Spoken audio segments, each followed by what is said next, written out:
losses at Birmingham, 2-1 against EG, 2-1 against Secret. They looked like they were competing, but you have to ultimately be able to get over that hump. You do. I mean, do you want to add something to that? I mean, I'm just excited to see TNC play. Don't really have much to say. Am I meant to be talking on an analyst panel? I just want to be a fan for once. But no, I mean, I love watching TNC play because it is very unique. It's kind of the SEA style of playing Dota. I think they're very distinct as far as that region goes. And I do agree that since he joined, they've basically been stepping it up a notch. But at the same time, they were kind of already on the rise before that. And I'm curious, what makes a team all of a sudden go from,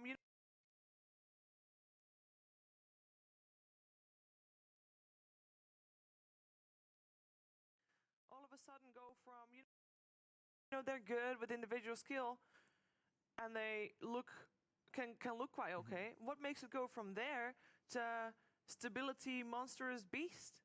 Is that the patch that they're playing in? Is that just really good for them right now?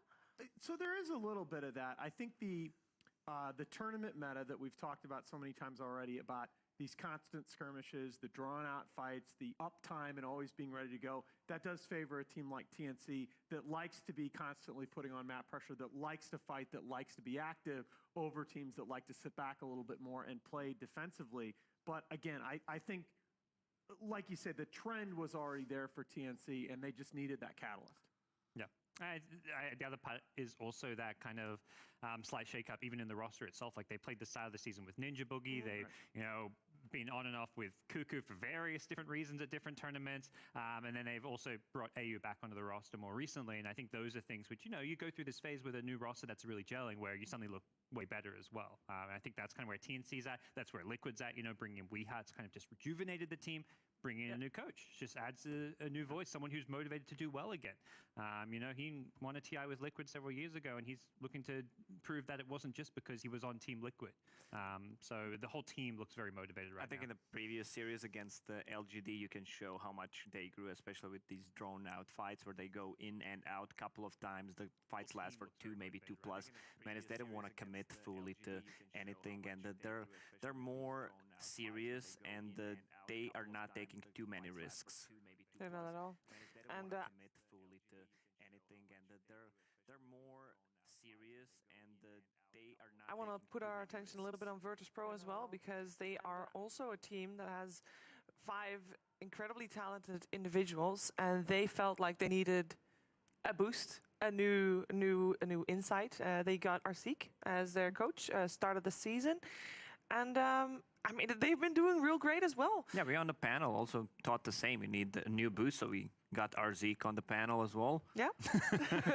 Like, this was not working out. Let's bring him in. Yeah. It's already kicked, but I think one of the reasons why they like to play Silencer is because in one of his older teams, he also loved to play it, even though when he was not that popular, pretty much it was him and Poppy just playing the hero. But it brings so much to the table.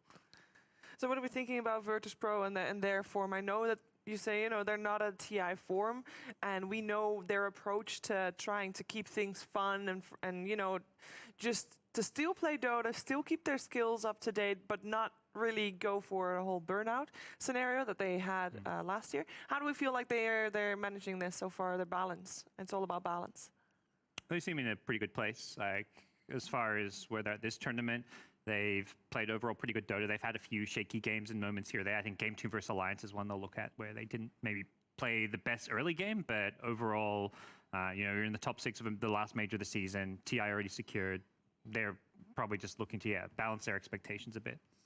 Also, like they've kind of brought in a little bit of a strategic variation in their drafting in the last 5 or 6 series, and that they're first phasing these 5 position supports that put a lot of pressure on the enemy core. So when you talk about first phasing, the Shadow Demon, the Winter Wyvern, those are 2 supports that put a lot of anti-BKB pressure on these big Svens and Trolls that we've seen so much of in this tournament. And then we saw the Silencer anticipating that Alliance was going to rely on that Quake Storm, which had been their most picked hero.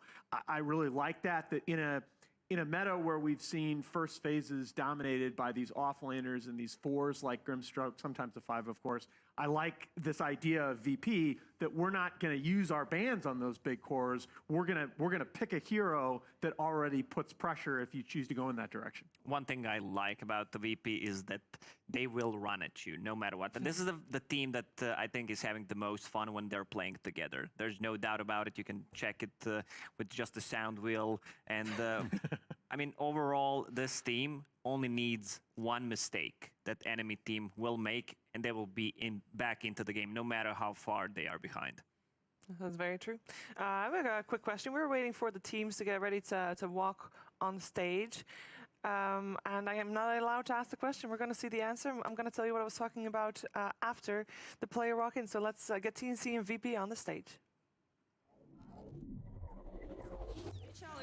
За кулисами с альянсами, они поздравили команду Virtus.pro, потому что тоже довольны тем, что уже прошли на International. Они мне сказали, что все прекрасно понимают, и команды, и зрители, и поклонники, и вообще все.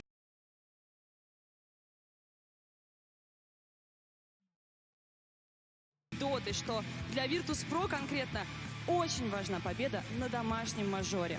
Ну и что, мы уже, наверное, готовы позвать тех самых ребят, которые сейчас обе команды очень хотят победить. Это и сделаем. Единственное, вспомню такой факт, что перед игрой мне удалось увидеться с Пашей ненадолго. И он говорит о том, что TNC немного попортили им крови на Весге.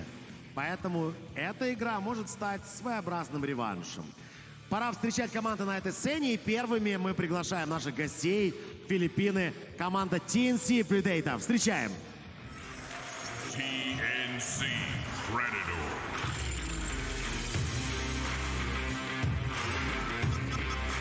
AU.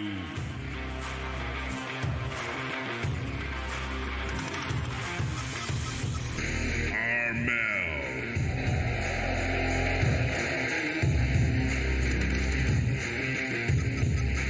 Gabby.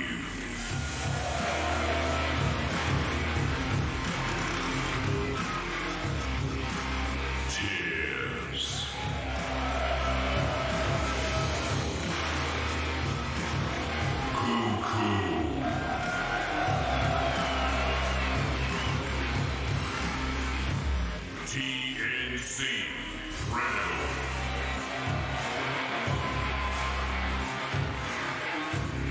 Состав, представляющий Филиппины. Сильная команда без всяких сомнений. Ведь именно они обыграли действующих чемпионов Эпицентра. И именно это та команда, которая, если почувствовала свою игру, навряд ли уступит. Спасибо им за то, что они здесь. Но есть еще одна команда, которая тоже отлично чувствует эту игру, и она доказывает то, что это действительно правда на этом турнире. Друзья, вы готовы позвать их сюда? Да, встречайте Virtus.pro! Virtus.pro.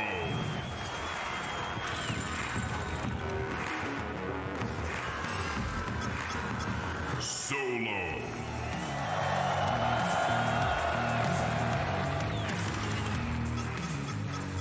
Pasha.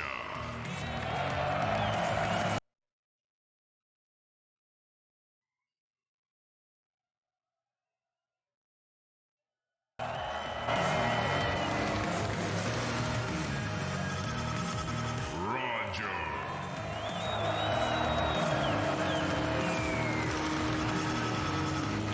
Ramses.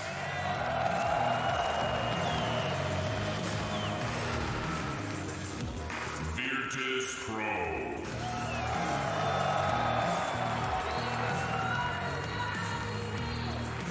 Virtus.pro versus TNC. Winner moves forward to face Liquid. Loser will stay behind in 4th place. And to be honest, I'm just hoping that the series will be an exciting one, because I know both of these teams can bring some exciting Dota to the plate, and I hope that's going to be the case. By the way, the thing that I was talking about is that yesterday when we were talking with Arseek, we saw, it was Gambit versus Alliance, and we saw both Loda and Bulk walk on stage with the players during the walk-ons, and he's like, no, I'm not gonna walk on with the players, and he didn't, and neither did Heen. So that was my question, and that also was the answer. All right, next topic. Next topic, but I do feel like a coach should I feel like right now a coach is such a big part of a team. They should be there with the walk-ins. I think it's, again, my point about coaches has always been that the role of the coach is going to vary a lot, and that the main job of the coach is to be the resource that the team needs at that particular moment. And some guys are going to need to take part of that spotlight, and some guys are going to be more in the background, and that's totally okay. That's a very reasonable answer, actually. All right, let's talk Dota. I want to know what you guys think of the heroes that are going to be picked, the heroes that are going to be banned, the most contested heroes of TNC versus Virtus Pro. And I'm sure, Nahaz, you got some stats for us as well that you want to put out there. You want to take the lead in this one? Sure, a lot of variety. TNC has opened with 8 different heroes in their last 4 drafts. You're going to see teamfight opens. We've seen an AA Venno open from them. I think the only team in that tournament that has played that. Obviously, we got to talk about the Sven as a hero that we expect to be heavily contested again in this series. One thing I didn't mention for Sven when we were talking about the last series, that hero coming into today's games in this patch, 37 and 19 in games that end before 40 minutes, only 17 and 18 in games that go past the 40-minute mark. So it is a hero that puts you on a bit of a timer. Yeah, it is known that Sven is not the greatest super late game hero, especially if you have good heroes to kite him with. That's why we see those Winter Wyverns, those Shadow Demons even being first pick. Anything that goes through the BKB is good. A couple of other heroes that stand out that are played over 10 games, Enigma, 80% win rate. Same goes for Io and Gyro, of course, because they're paired up together. And I think one of the best heroes right now, Omni Knight, with the 70% win rate. This hero does so much, and I was trying to think of a counter to an Omni Knight. Even though if you can close the gap to him, he does so much. You can still survive through initial burst, especially if you pair him up with another hero who has any kind of saving capability. So it's really hard to take a fight against an Omni Knight in general. He also has a GPM talent on level 10, so he's going to get the items. 90 GPM. Yeah. Like that's like pretty insane, especially when you're a core. You get level 10 so fast. Like there's a reason why most heroes with GPM talents are 5 positions, because GPM talents are the most broken level 10 talents in the game. They're just straight up good. But how you were signaling like no Omni Knight? Is that the please ban Omni Knight? I was going to tell you, I have a great counter to the Omni Knight. It is called the ban button.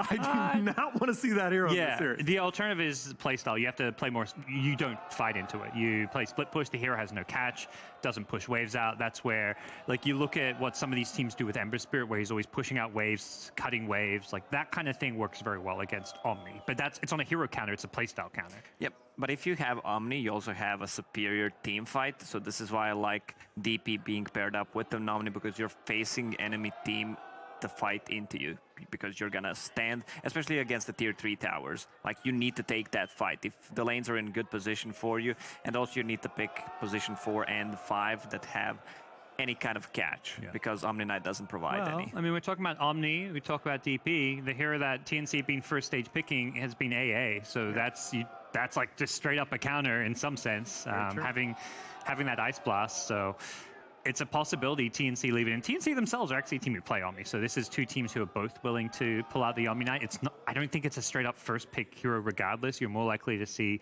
the 5 position first pick from VP into a second pick Omni. What happened to Razor? That's what I'm wondering, because every single time there was an Omni, Razor was being counterpick. Yes, at least in the aim. Yeah, I mean, when Omni was like station. that was more. Yeah, that was more about the laning phase matchup. I just don't think that hero. It just doesn't do enough in this meta. Especially, it just doesn't. It doesn't scale at all. The biggest problem is dispel. Like, you need to dispel the GA with something. Right. We've seen Alliance try to do it with Brewmaster in the previous game. Sven is good to one extent with level 15 talent, so you can actually focus people down. You don't have to if you have Shadow magic Demon. damage, though. But the problem is most drafts these days, it feels like a very heavy physical damage. Yeah, but if you have a lot of, if you have, let's say, 3 disables, and he puts his second ability on, that's like 1 disable. Yeah, you see these You're winner's wasting curses time. that last like 2 seconds, right after the Heavenly Grace. I don't know. Part of it, guys, is as you talk about the playstyle counters, part of it is that we just haven't seen the heavy split pushing playstyles have that much success. at this tournament. It's been much more about skirmishing. It's been much more about putting pressure by getting kills in the mid game and converting those into objectives. It also depends how you're playing early game. Let's say you have 2 tier 2 towers and you're grouping up to push mid lane, and they have no tier 2 towers. So you can go for tier 3s and your tier 2 towers will still be able to deal some damage and just slow them down. As long as we're talking about heroes and skirmishes, there's 2 heroes that I was expecting other people to pick up on. Pango is one of them. VP has played it once successfully and someone else lost with it, I think, was Alliance, but you've only seen it twice. It's not that bad of a hero, and like, even with the nerf, right? Should be still decent. I don't necessarily think that's a nerf. Silence is a big thing because, I mean, he was OP when he had both silence and disarm. That shit was just straight up broken. But right now, the minus armor as well is also really good. And to be honest, I can't give you the answer why Pango is that big, because I enjoy playing the hero, and I think the hero is extremely good what he does, especially from position 4. And then the other hero that comes to mind that we have seen, I think, only win, maybe one loss, Axe. We saw Liquid being so Liquid, good on right? it. Yeah. That's, I mean, the way Liquid plays the BKB piercing disable, AoE BKB piercing disable on the relatively short cooldown is so good. But that's the thing, Liquid's really the only team that's had any success with it. Kids these days are competing who has a bigger Seb. Yes. Was different back in the day. Yeah. Wow. Some other competitions Somebody going just said on kids these days on a panel, and it wasn't me. Pretty happy. Dude, Lacoste is old. He's been around. I didn't even realize how old you were. I look young. You do. It's the memes. They keep you young, dude. Yeah. Oh, man. Now, the other thing, apart from heroes, that I think we ought to talk about is just Tim's has had a hell of a tournament and is a hell of a player. I brought this up the other night before TNC series. You look at 167 players with 150 more LAN appearances all time. There are only 4 guys that are above 14 assists a game. Talk about Fade and GH being number 1 and number 2. Yapsor on that list as well, and Tim's is on that list. This kid is legit. He is a tremendous asset at the 4 position, and it's a great matchup again for him in Roger, a guy that it felt like he put this VP team over the edge in terms of their major winning form last year. Yeah, in case anybody missed Game 2 of TNC versus PSG LGD, that is a must-watch game, I think, especially if you're a fan of Tim's, or if you want to become a fan of Tim's. Just watch the highlights of that game. You'll be a fan for life. The great thing with Tim's, that he's a guy that maybe isn't that well known by Western fans, is he's been doing this for a while. Like, you go back many TIs ago, he was doing like, had some amazing Earth Spirit moments, and he does this in these big matches on LAN. TNC as a team have never, always actually performed better on LAN as well. Unfortunately, last season they would just lose all their online qualifiers to Team Faceless, but it's great to see them come to these big events because they really step up their game. Big playmakers like Tim's on Enigma, Earth Spirit, all his signature heroes, ET, Earthshaker. He's an amazing player to watch. And I don't want to flame because obviously both are great players, but when you talk about SCA4s, it's generally DJ that gets all the hype. Numbers-wise, Tim's has had the better season. It is time. Draft has begun. Does it also mean that we want to see Tim's and Roger be on the same type of heroes? Are they going to compete a little bit there in that position 4 hero pool? Nice. Sorry. Omni-Knight got Get it banned. out. Get me Omni-Knight out. out. Lacoste I mean, that's happy. a first pick material, right? I'm not even kidding. This hero is so good right now. I think both 4s, I mean, they are very instrumental to how their team plays the game. They have slightly different hero pools. I would say the Enigma being something that we don't really see Roger pull out all that often. And we'll see what comes out. I think Shadow Shaman's maybe another consideration, but other than the Shaman, it's normally those ganking 4s, the Earth Spirits, some of those like Nyx Assassins we saw. Spirit Breakers. Already a big decision for TNC here. Yeah. VP having first pick. Do you leave the IO in the pool? This could even just be a series where I is ignored.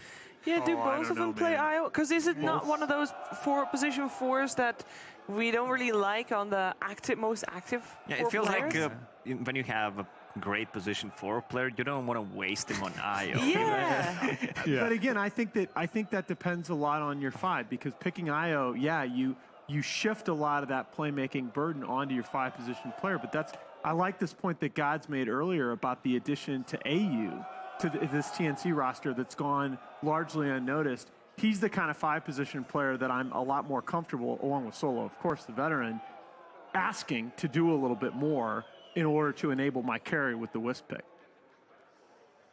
Oh, well, that's probably the decision TNC have to make, because ban IO or not, and it's game one of best of three. It's one of those things where this will kind of set a lot of the scene for what's to happen in the later games. It could be, yeah, IO's first pick worthy. It could be that he's untouched the entire series. Much like Chen is often untouched. Yes. In terms of other heroes, by the way, other than IO still in the pool, Warlock comes to mind as well.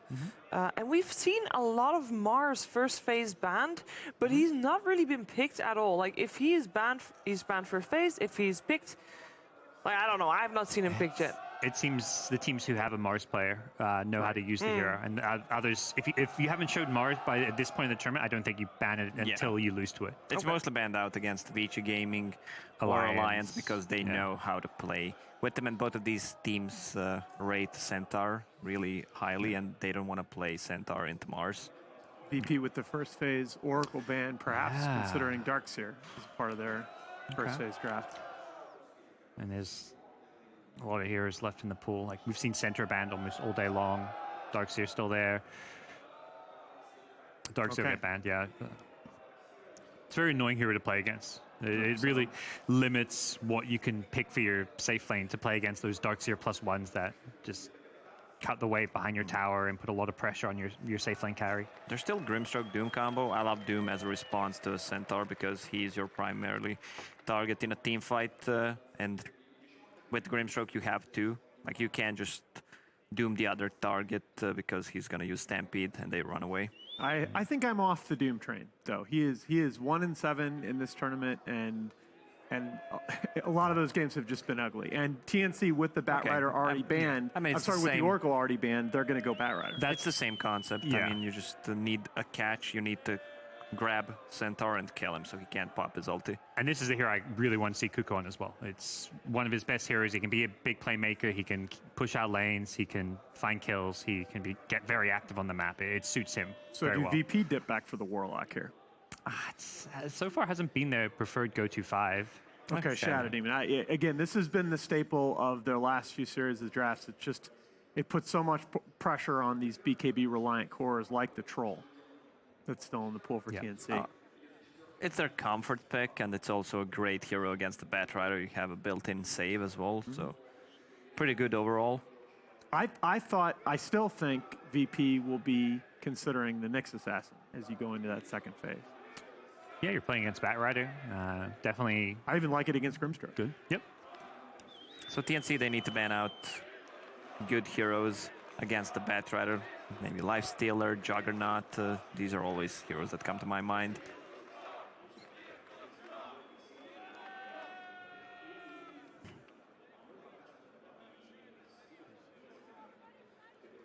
You imagine the TA still very much on the table for TNC. Ooh, yeah, TNC, maybe, yeah. I don't know if VP want to No, not consider into against the Batrider. Batrider, even if it's not Or Grim. going to lane against you. It's just annoying, problematic hero either way.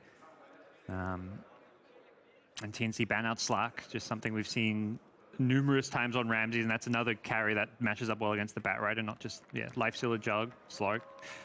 Yeah, Slark is good in the laning stage against the Batrider, but not at the first couple of levels. Like, that hero is... Like, if you misuse your Q, you can just straight up die. It's not an easy lane by any means, but Slark also, once you get to mid-game, very good against the Batrider. You just help the Slark like level 1 and level 2, and and then he just destroys. Getting a lasso off on a Slark, you never want to lasso him unless you know 100% Dark Pact is on cooldown. It's just so hard to play into that hero. Well, the other thing is that we've seen a lot of like these beefy tricores. We've seen a lot of like Centaur, Sven, Omni tricores where these heroes just, they stand in the front lines, yes, but they also are feeding Slark essence shift stacks. I think there's a hero I really like Armel on. That's one of his best is Kunkka. It's always nice against Centaur. You can't just stampede away when there's an X initiation. So if you get gone on by an X boat into a Tarn, there's no escaping until afterwards with the stampede. Seems like TNC is trying to focus on some Ramses bans. Yep. Any that should still be banned? Morphling comes to mind, perhaps. For sure. Troll is still a hero mean, that we like a lot. Io and Gyro are still in the pool. Still in the pool. I will be so surprised if that duo goes completely by the wayside in this series. It is 7-3 thus far in the tournament. Would you then ban the Io or would you ban the Gyro? You ban the IO. I think we'll see neither ban, just because it's just so team specific. You ban the Juggernaut. It's 7-3, but it's what, 3 different teams who have played Io Gyro? How many teams? Like the number of teams who are playing it is small. It's not like Yes. something that is in every team's kind of go-to. Oh, that's not a hero that we've seen a lot of. And with the Batrider already on board, Okay. you imagine this is a little more likely to be a support position, Nature's Prophet. Although we have seen it run safe lane in the past. That's an interesting support duo. They have very little stuns and lockdown between Grimstroke and Nature's Prophet. Very not much been- picked for the lanes. It's not been very successful. That's true. And they're a bit squishy on TNC right now. Like all these 3 heroes are kind of paperish. I still think IO Gyro is just sick here because you got a 5 and a 3 that have plenty of disable.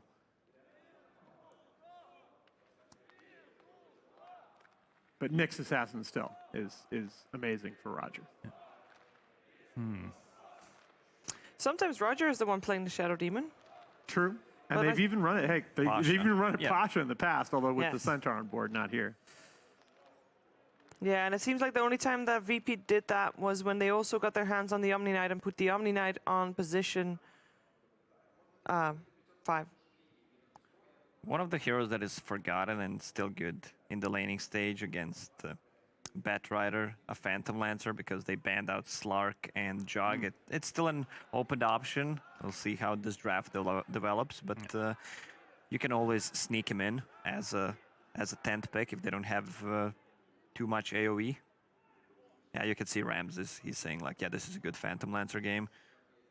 And Yeah. I can, Oh, he's lip reading. Good man, Lacoste, next level. Not just reading lip in reading, but Russian. yeah, understanding Russian is what I'm more impressed by.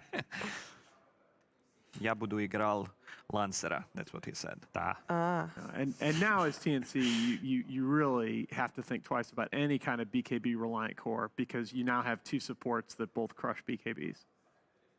Yeah. Yeah, you need something like a Storm here. Mobility. Storm definitely. I mean, Storm could be good for either team right now. Yeah. The other hero VP played last series, which looks solid, is the Death Prophet. I think Death Prophet's just a good all-around hero right now. Gives you an objective taker, and is something. I would I love think to see DP's some kind of a okay for save. VP. I would love to see some OD maybe on side Oh, of TNC. boy. I think that's asking for trouble. So the other, so we talked about the Sven stat split in this patch. Troll's the opposite. Troll is 10 and 25 in games that end before the 40-minute mark, 14 and 9 in games that go past that mark. I think the Troll pick here really goes away from a lot of the TNC strengths. They have a lot of ways to deal with Troll, especially during his ulti with Shadow Demon, 2 spells, Spirit Breaker, or just a Stampede to run away.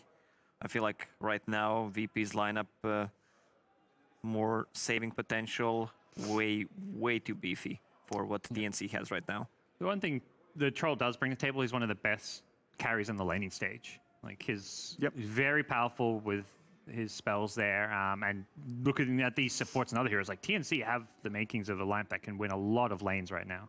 Oh, I don't know. I think Shadow Demon, Spirit Breaker give you a lot of flexibility in terms of your lane configuration. You can tri-lane that if you want to. And then the Lushrak is a perfectly good 1v1er in either the mid or the safe lane. Obviously, we expect him to be mid in the hands of no one this game. I feel like with just these 4, I'm not afraid to say no matter VP picks last, I'll still favor their draft. I think I was going to say largely the same. I think that through 4 picks, this is a fairly massive outdraft by VP. I I'm reluctant only because I feel like TNC might have some cheese in their back pocket here. I don't believe they're a Meepo team, Jeez. They pulled out Bristle. but yeah, there's Their damage is pretty limited. Bristleback works fine against Slash because he usually builds into both Crimson or just Vanguard and Pipe. And their damage is limited. The one thing they have is a Soul Catcher against Bristleback, so maybe they should ban it out. They could still put Troll Warlord on mid. And this could imply that it's a BB because OD OD, ban. yeah. Still, I just don't know that. The cheese might just be like a Kunkka pick because that's the TNC. I mean, it's not cheese, but I think that's more likely. TNC's not really been a team ever that just looks towards these, more gimmicky gotcha picks to end their draft. Yeah, I think the Kunkka is just more likely because you're kind of with the Kunkka pick, you're kind of saying, look, we know that the Troll is countered late game, but we're comfortable enough fighting with our other 4 heroes in that mid game time frame, and the Troll's just a damage dealer. And it's normally still Gabby that plays Troll, and then Armel is a phenomenal Kunkka. So Where's the lockdown? If Virtus Pro picks something like a Morph here for Ramses, like where's the lockdown? It's or a Weaver? There's no. There's no lockdown whatsoever. yet. No lockdown yet. Still 1 pick to go. Is there 1 pick that is like the end-all be-all? Kunkka just looks like I'm sorry, Yeah, just I beat this think dead horse, but it gives you lockdown, initiation, and catch. You've got okay already with the Batrider. It's not enough on its own. It's a really long DK cooldown. maybe. Yeah. DK could be an option as well. I'll still throw Storm in there, but yeah, I like the Kunkka. Okay, Ooh, DK, good Dragon Knight. call. You and Lacoste with your DK calls, man. You guys have been money. When you get 10th pick DK and there's no damage, it can be like, well, it kind of is a cheesy pick in certain games. This game, they have enough damage. There's Soul Catcher, there's Leshrac. It's still a good DK pick, but it's not one of those, oh god, they just picked DK. How are we going to ever kill him? Yeah, kind of they were moments. limited on single targeted spells during Grimstroke ulti, and now gonna have 2 more besides the lasso. So a bit. I love the Dragon Knight as a 10th pick, but overall I feel like Virtus Pro, the aggression that they can put on, especially with the core Lashrack, these towers, and Spirit Breaker, they can be all over the map. All factors considered, you'd go for VP. Yeah. Okay. How about you, Nahaz? I favored TNC before the series, but I like this VP draft a lot more. 70-30 VP. Copycat. 70-30? 30. That's... whew. Bunch of doubters. Game after game, TNC proves everyone wrong except Vici Gaming. We're going to ignore that one. Doesn't count. TNC 90-10. Yeah, baby. 90-10? I've just around All right. I mean, I hope you guys are not betting. I can man. backtrack. There's still a 10%. I can backtrack after I'm wrong. You can backtrack all you want. We are about ready to head to that first game of the series, but I will first say thank you to Twitch for being our broadcast partner, and I will also say thank you to Toby and Lizard for bringing us some commentary. Hi, everybody. Welcome to the Casas area. I'm Toby1. I'm here with the amazing Lizard. First time ever in the history of Dota. You know, it's because we understood like there's a lot of like Balkan pride coming out from this tournament. Yeah, Lacoste, and there's Lacoste, and there's Lacoste. According to Reddit, there's Lacoste. So now we have you as Yeah, well. we can't have a Croat stream like casting without a Bosnian joining in as well. Like that's it. That's basically it. Yeah, but I'm very happy to have you up here and your professional opinions. What you think of the DK as well? Yeah, DK looks really strong. It's a solid way to finish out their lineup, and I like it. At the same time, I think what's really interesting is this Weaver pick. 0% win rate out of 3 games. I instantly called it. I disliked it. I understand why they did go for that Weaver. It's one of the heroes that always worked really well versus the Batrider. Yeah, and I am with no lockdowns or no like hard lockdowns just yet. Maybe Ramses is able just to be that unstoppable force on the Weaver, and that does put then the Leshrac, so no one gets to play the Leshrac in the mid. Definitely. Weaver is a hard hero to kill, especially when you have no lockdown, right? Yeah. And they do not have a lot until this DK or the Batrider get a mobility item, like a Blink Dagger or something similar. So it should be a very easy game in which you can let this Weaver solo lane on this bot lane after giving him a little bit of advantage, and then create a lot of space over the map with that Leshrac. So we're talking like Virtus Pro is going to find this space, they're going to find these items and the timings, but like TNC, we've already seen that earlier today. Gauze dismissed it and said it was just those things. Like TNC, they play fast, even if the draft doesn't feel fantastic for them. Is VP going to be ready for that? Weaver sometimes can feel very lackluster. Yes, you can dodge, but can you find the farm? Latrak needs items to survive in these engagements, and Centaur needs to be more than just a stampede. Can TNC play a faster rate than Virtus Pro? Well, you just said it. TNC loves to play fast, but you know, Virtus Pro, they're one of those teams that started doing that. CIS was known as the scene in which you play fast. It's all about these early aggression and early game kills, and I believe Virtus Pro can match that. I'm yet to see a Weaver win, though, so... Oh, okay, sure. It's like, so they can play fast, but the odds are against them. Mr. 70-30 on the panel. We have some very awful statistics for for TNC, actually, from Nahaz. At the same time, Ramses is on this bottom lane and he's facing the tri-lane. He's not facing that Batrider, which is a really good play by TNC to set up their lanes this way and to dodge out that Weaver. And Solar, okay, I kind of want to watch him because I'm wondering like how he'll try and move around inside the lanes. Obviously, he's got his charge available. Weaver's already moving, so yeah, lane rotation out, switch it up so Solar can get some solo experience on bottom. This can't be the full plan. Like, is this really worth it? The amount of time you're going to trade this out, considering the maneuverability you can get. At least TNC. you have these two heroes. One has charge, the other has Sukuchi, so you can rotate fast.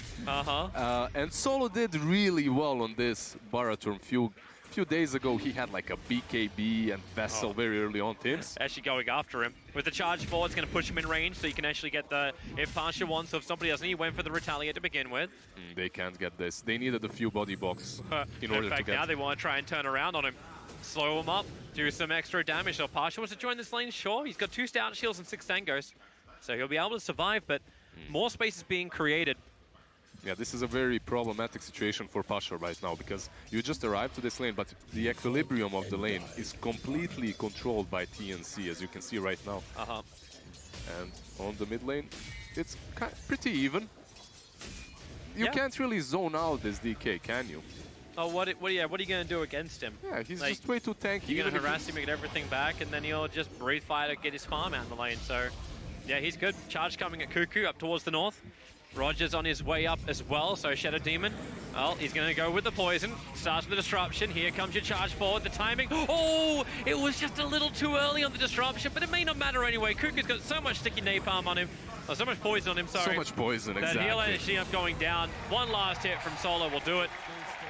As first blood to Virtus Pro, not the perfect timing you're looking to see from them, but it works. Yeah, the execution wasn't perfect. It worked in the end, and that's all right. Bara is charging away now towards this mid lane, where Armel, he is still very tanky, though. I don't think that they have enough power, but we'll see. If you can get the initial bash in, bottom lane underneath the trees, Pasha really trapped in here. Tim's, Gabby, and hey, you! Down at the trees. Yeah, that's problematic. As I said before, the equilibrium of this lane has been shifted completely, and Centaur cannot play that game in which he's pulling towards the tower and messing with the creeps. Also, he's on his safe lane, so he doesn't have that advantage of creep skipping too, which is not the place where you want to be, and that's why he's level 1 at the moment. And this is why you're going to be happy just to leave Gabby down here. Like, man, this guy's got 15 last hits and 10 denies to his name. Money will start rolling in. And top lane, Roger. Oh, the bashers. Cuckoo just getting pushed away from Roger to get that kill. And then another one from Solo.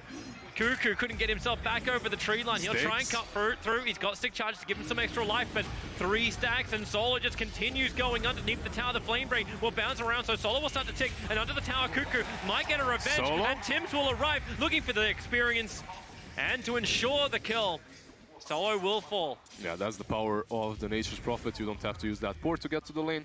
Gets there, not really in time to save the Batrider, but at least he gets that counter kill on the Solo Baraturn. It's still a position 5 Bara. Is it worth it? Not completely, but it's something for TNC at least. They're charging again up towards top. Speaking of aggression, man. Yeah? Yeah, like this lane, Virtus Pro, they're definitely bringing it. It's not TNC that are the ones always attacking. It's Virtus Pro.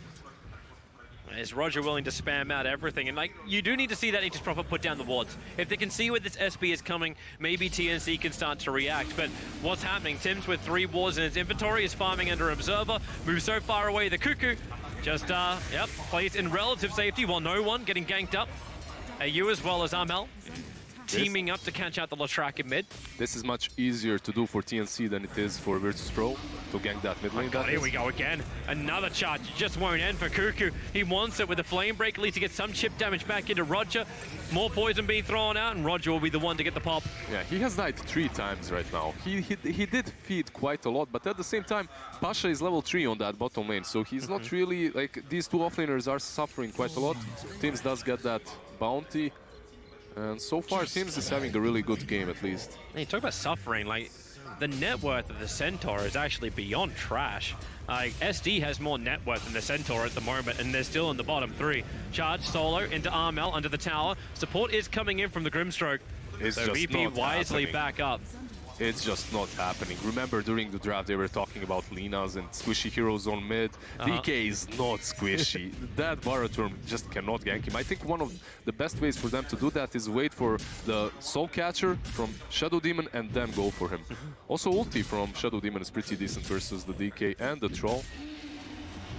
Another charge. And Solo passes by 9 Pasha. It's kind of hilarious, though. It's like a shot straight through Armel. Solo still headed towards the top. Poor Batrider. I believe this one is for him. Well, it is. Cuckoo is trying to run away, but Disruption once again. More poison stacks. Support's going to arrive in the form of Tims, as well as AU. Maybe they got some slow, but Cuckoo continuously bashed up. Ramses and Solid maybe to keep going onto these two supports. Will anyone else come in to help out TNC? AU wants to find the kill on the support, but the silence up SD just moves away. Roger gets rid of the bug, and now moves in to turn around into this whole Grimstroke.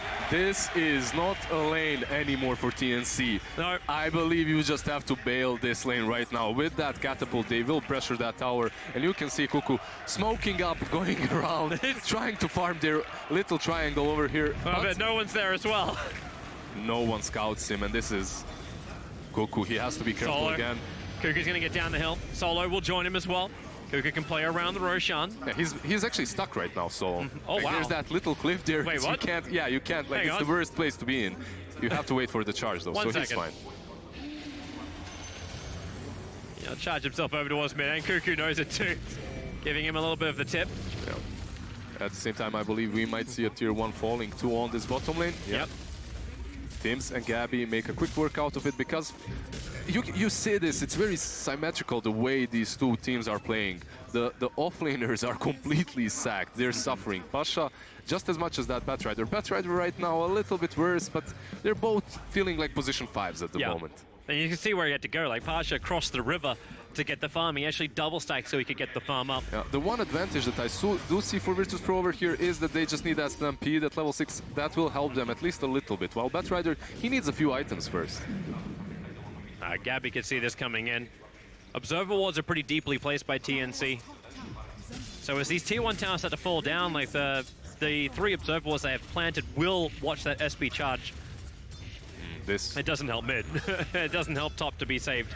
He says it's going to be free. Ramses now takes the tier 1 tower. Yeah, pretty much in this situation right now, if you are Virtus.pro, you want to be playing around their jungle, dire jungle, while TNC wants to play in the Radiant jungle. These two teams are playing very, very similar strategies at the moment. The midders should start rotating too as well, but they do want those tier 1s on mid first. Lashrak wants to take down the tier 1, and so does Armel. Dragonform from Armel will help him with that. But he's not even going for like earlier arms, like it's the double bracer, then he's going into that Hand of Midas. It makes him so tanky, those 2 bracers. So he can just hold through, but it does mean his rotations only come through like a run at you kind of style. There's no early blink daggers, there's no jump initiations. And that's where TNC, like, it feels like they don't have that same power as Virtus.pro. You talk about them playing the faster timing Virtus.pro, like in previous metas, but the SB charge does enable that to happen. Yeah, Virtus.pro, their heroes are just enabled with levels, right? You don't need a whole lot on them. On the side of TNC, you do need quite a few items on these heroes to start rotating and start working. Good scam. They know that Armel is totally alone at this tier 1 tower. And with level 6 on Roger, the Purge is out, and DK, so difficult to kill. Kuku's just looking at this, and he knows, like, he's been on the receiving end of this Virtus.pro SmackDown train. Cuckoo does not want to go anywhere near them right now. He needs some farm, and that DK, sadly, because his outer lane has been lost so hard, is the next one to fall. Soul Catcher also working in. Like, there aren't many heroes that can take him down, but oh, Tims. can't escape. This is actually one of the worst games for Nature's Prophet. Yes. You get bug on you, you get charge on Yes. you, and like life is over. You just cannot hide from these two. Weaver is so good versus the Prophet, and you can always get charged across the map, so you can't really split push They're going either. again. AU gonna look for a bit of an AoE stun, only able to connect over Armel on is Solomon. shielded. Armel came in towards the shrine, and with the stuns, Roger's in a little bit of trouble, trying to walk it off, but Sticky Napalm's gonna connect, as well as the flame break. The burn damage would have got him, even if the breathe fire didn't. Solo gets out, they do lose their position for Roger. But when they're playing like that, like this, Solo and Roger, they can trade buying wards a little bit. They don't really, like, Shadow Demon can buy a few so that the Baraturm is even stronger in the mid game. They do that sometimes so that the Spirit Breaker can get that early Vessel or even the BKB if they deem that's necessary. And TNC is still making a lot of this map. Like, the gold advantage is practically nothing. The two big cores from TNC through Troll and DK still rising with time. Troll Warlord, he did TP in towards the mid to be involved, but everything is going into finishing up this Diffusal Blade. Hand of Minus is done. Gabby actually has the casual Mithril Hammer, so looks like he's going to finish up the Maelstrom first. AU's in some trouble. He won't get the stun off, and Ramses knows just how much he can get away with. Ramses is so fat right now. That Maelstrom, Blightstone, 2 raid bands, he owns this jungle, and you can't stop him. It's so good that they gave him that advantage in the laning stage, and that they did manage to get the lane versus the Batrider to just allow him to do this. Like, how many heroes can just wrap around the tier 1 on a DK? Position 1 heroes too. Stampede, they're trying to push forward. Armel, primary target being charged in. It's a good breathe fire as well as the Soulbind. They can get the AoE done. Roger's having a hard time getting away from Gabby with the charge forward. Solo can't do much more. He got stunned up, and maybe now Virtus Pro too deep underneath the tower. It is still at least a 2-for-2 trade-off. Ramses just chipping away for the back lines. That sentry came down way too late to see him Chikuchi away. 2-for-2 trade-off in which Dragon Knight did fall. On the other side, you lose the Leshrac, but Dragon Knight falls first. And the Batrider, I think it's still a little bit better for Virtus Pro because they are playing on the enemy side of the map too. And Pasha is getting some something out of it. He's getting some farm on this bottom lane, some levels. And you brought, like, you just had 3 heroes there, so it's pretty good. And Ramses is just like, you said it before, like, it's just free for him right now. You can't contest the jungle, so you've only got the south side. Yeah, this is a perfect game for him. Like, a few days ago, we saw Nyx win versus the Lone Druid because it was a perfect game for Nyx. Nyx is in a really bad spot at the moment. I believe Weaver is in a similar state, but this is a really good game for him. So we'll see if Ramses is going to be able to use all the advantage and the resources that have been just injected into him in the early stage. And then we see like what TNC wants to do in return. Like, you've got Troll Warlord with the Maelstrom, so he can just sit back and can continuously farm, but the rest of his heroes are not having the same type of fun. This Nature's Prophet doesn't have as much of a global presence. Solo, they should charge forward, going in, Cuckoo, Flame Break, trying to push someone closer, so potentially he's able to get a lasso with a double damage on Ramses. They just back behind that tower. Say hi to Armel instead. You can see that TNC right now, they're just securing the perimeter, just farming on their own side of the map. They don't want to fight, actually. They understand that this Batrider, he needs an item. He needs at least these travels that he's going for. And their power spike is going to be with that Blink Dagger on the Dragon Knight, because that will allow them to actually take care of this Weaver or anyone else that they jump on. It's going to give them that initiation that they desperately need at the moment. Right now, they're just letting Virtus Pro do whatever they want. They completely handed them the ball, and they're just waiting to see if they make any misplays. Yeah. So far, VP are not. Pipe is done over on the Centaur. They're all grouped up together. And if TNC want to fight, they'll have to go against the entire lineup of Virtus Pro. And if you want to split push, well, you're just going to get charged down and hunted down. So at least what they're doing really well is planting these wards. You can see that one next to Solo. Hi, Solo. They're just setting up this very defensive perimeter that you cannot breach with Virtus Pro. So in that aspect, they're buying themselves enough time to reach these critical items that they need to fight with. So far, they just lost 2 tier 1s. It's not completely bad for them at all. Just need to steady the ship a little bit. Yeah, Roger just farming a bit, no one doing the same. Ramsey's just watching the bottom lane too. Like, they're not allowing TNC to get any of their jungles to themselves. This economic, like, it feels like they're just being starved of the resources. It's about 2,000 net worth and about 2,000 in the experience as well. So it's not Yeah, it's not irreparable. Like, this situation right here is pretty awful for TNC because they've rotated 2 cores. They're 1 and the 2 to defend the tier 1 on the bottom lane, which means that the only place they can retreat to is this little triangle. But that means that both of these cores are farming there. Meanwhile, Roger is farming over here, Lash somewhere else. Like, the whole team of Virtus.pro is just spread out and using the map a little bit better. TNC is smoking, but Virtus.pro is grouping up to do exactly the same thing under their own shrine. Courier is coming out, so maybe this is a little too early. The 15-minute bounty runes is the target, and TNC trying to battle around the top.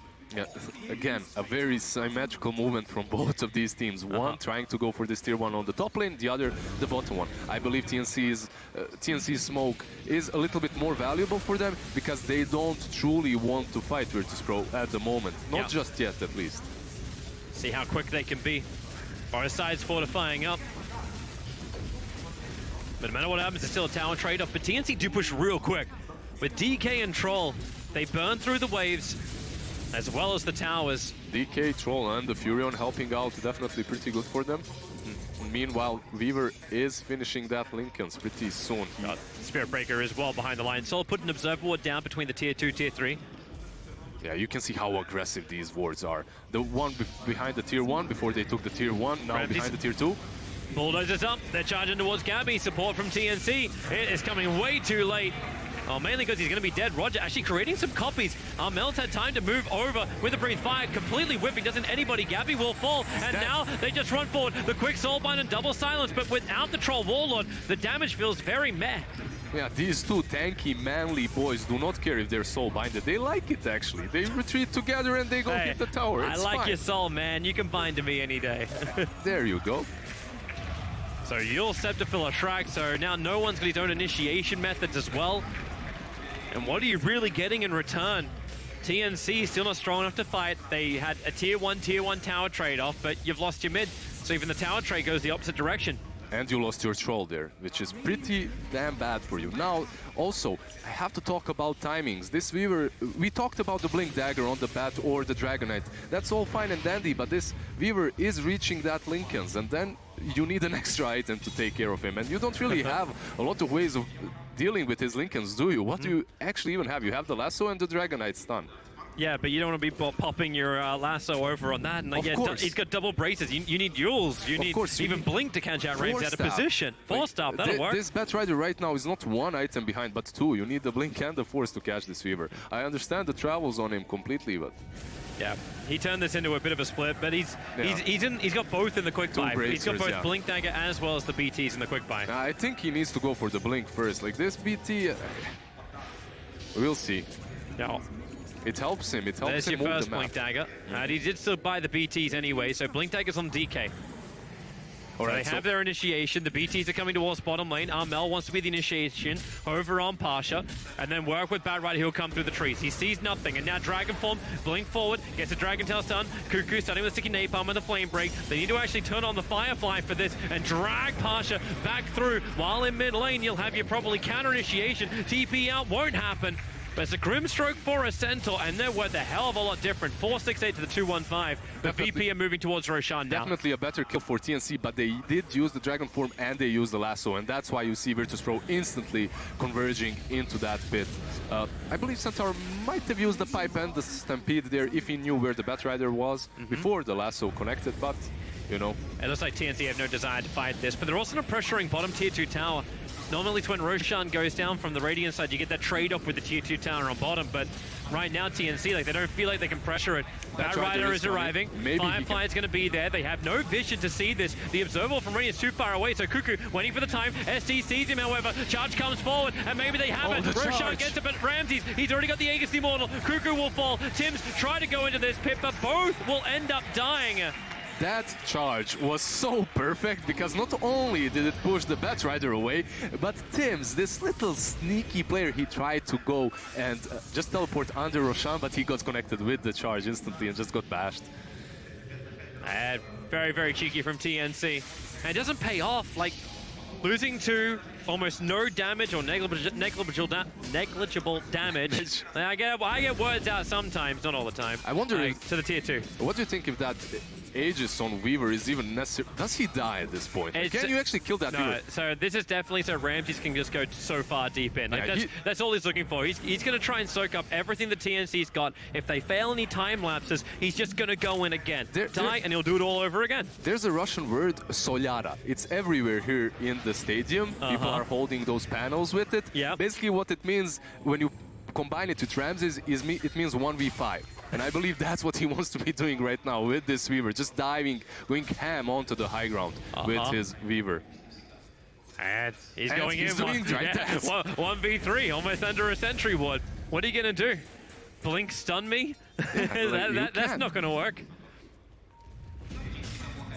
Yeah. I'm really with you on that. Like, it's funny, like, the BTs helped get the kill over on the Centaurs. You can understand the concept behind it. Both found their items.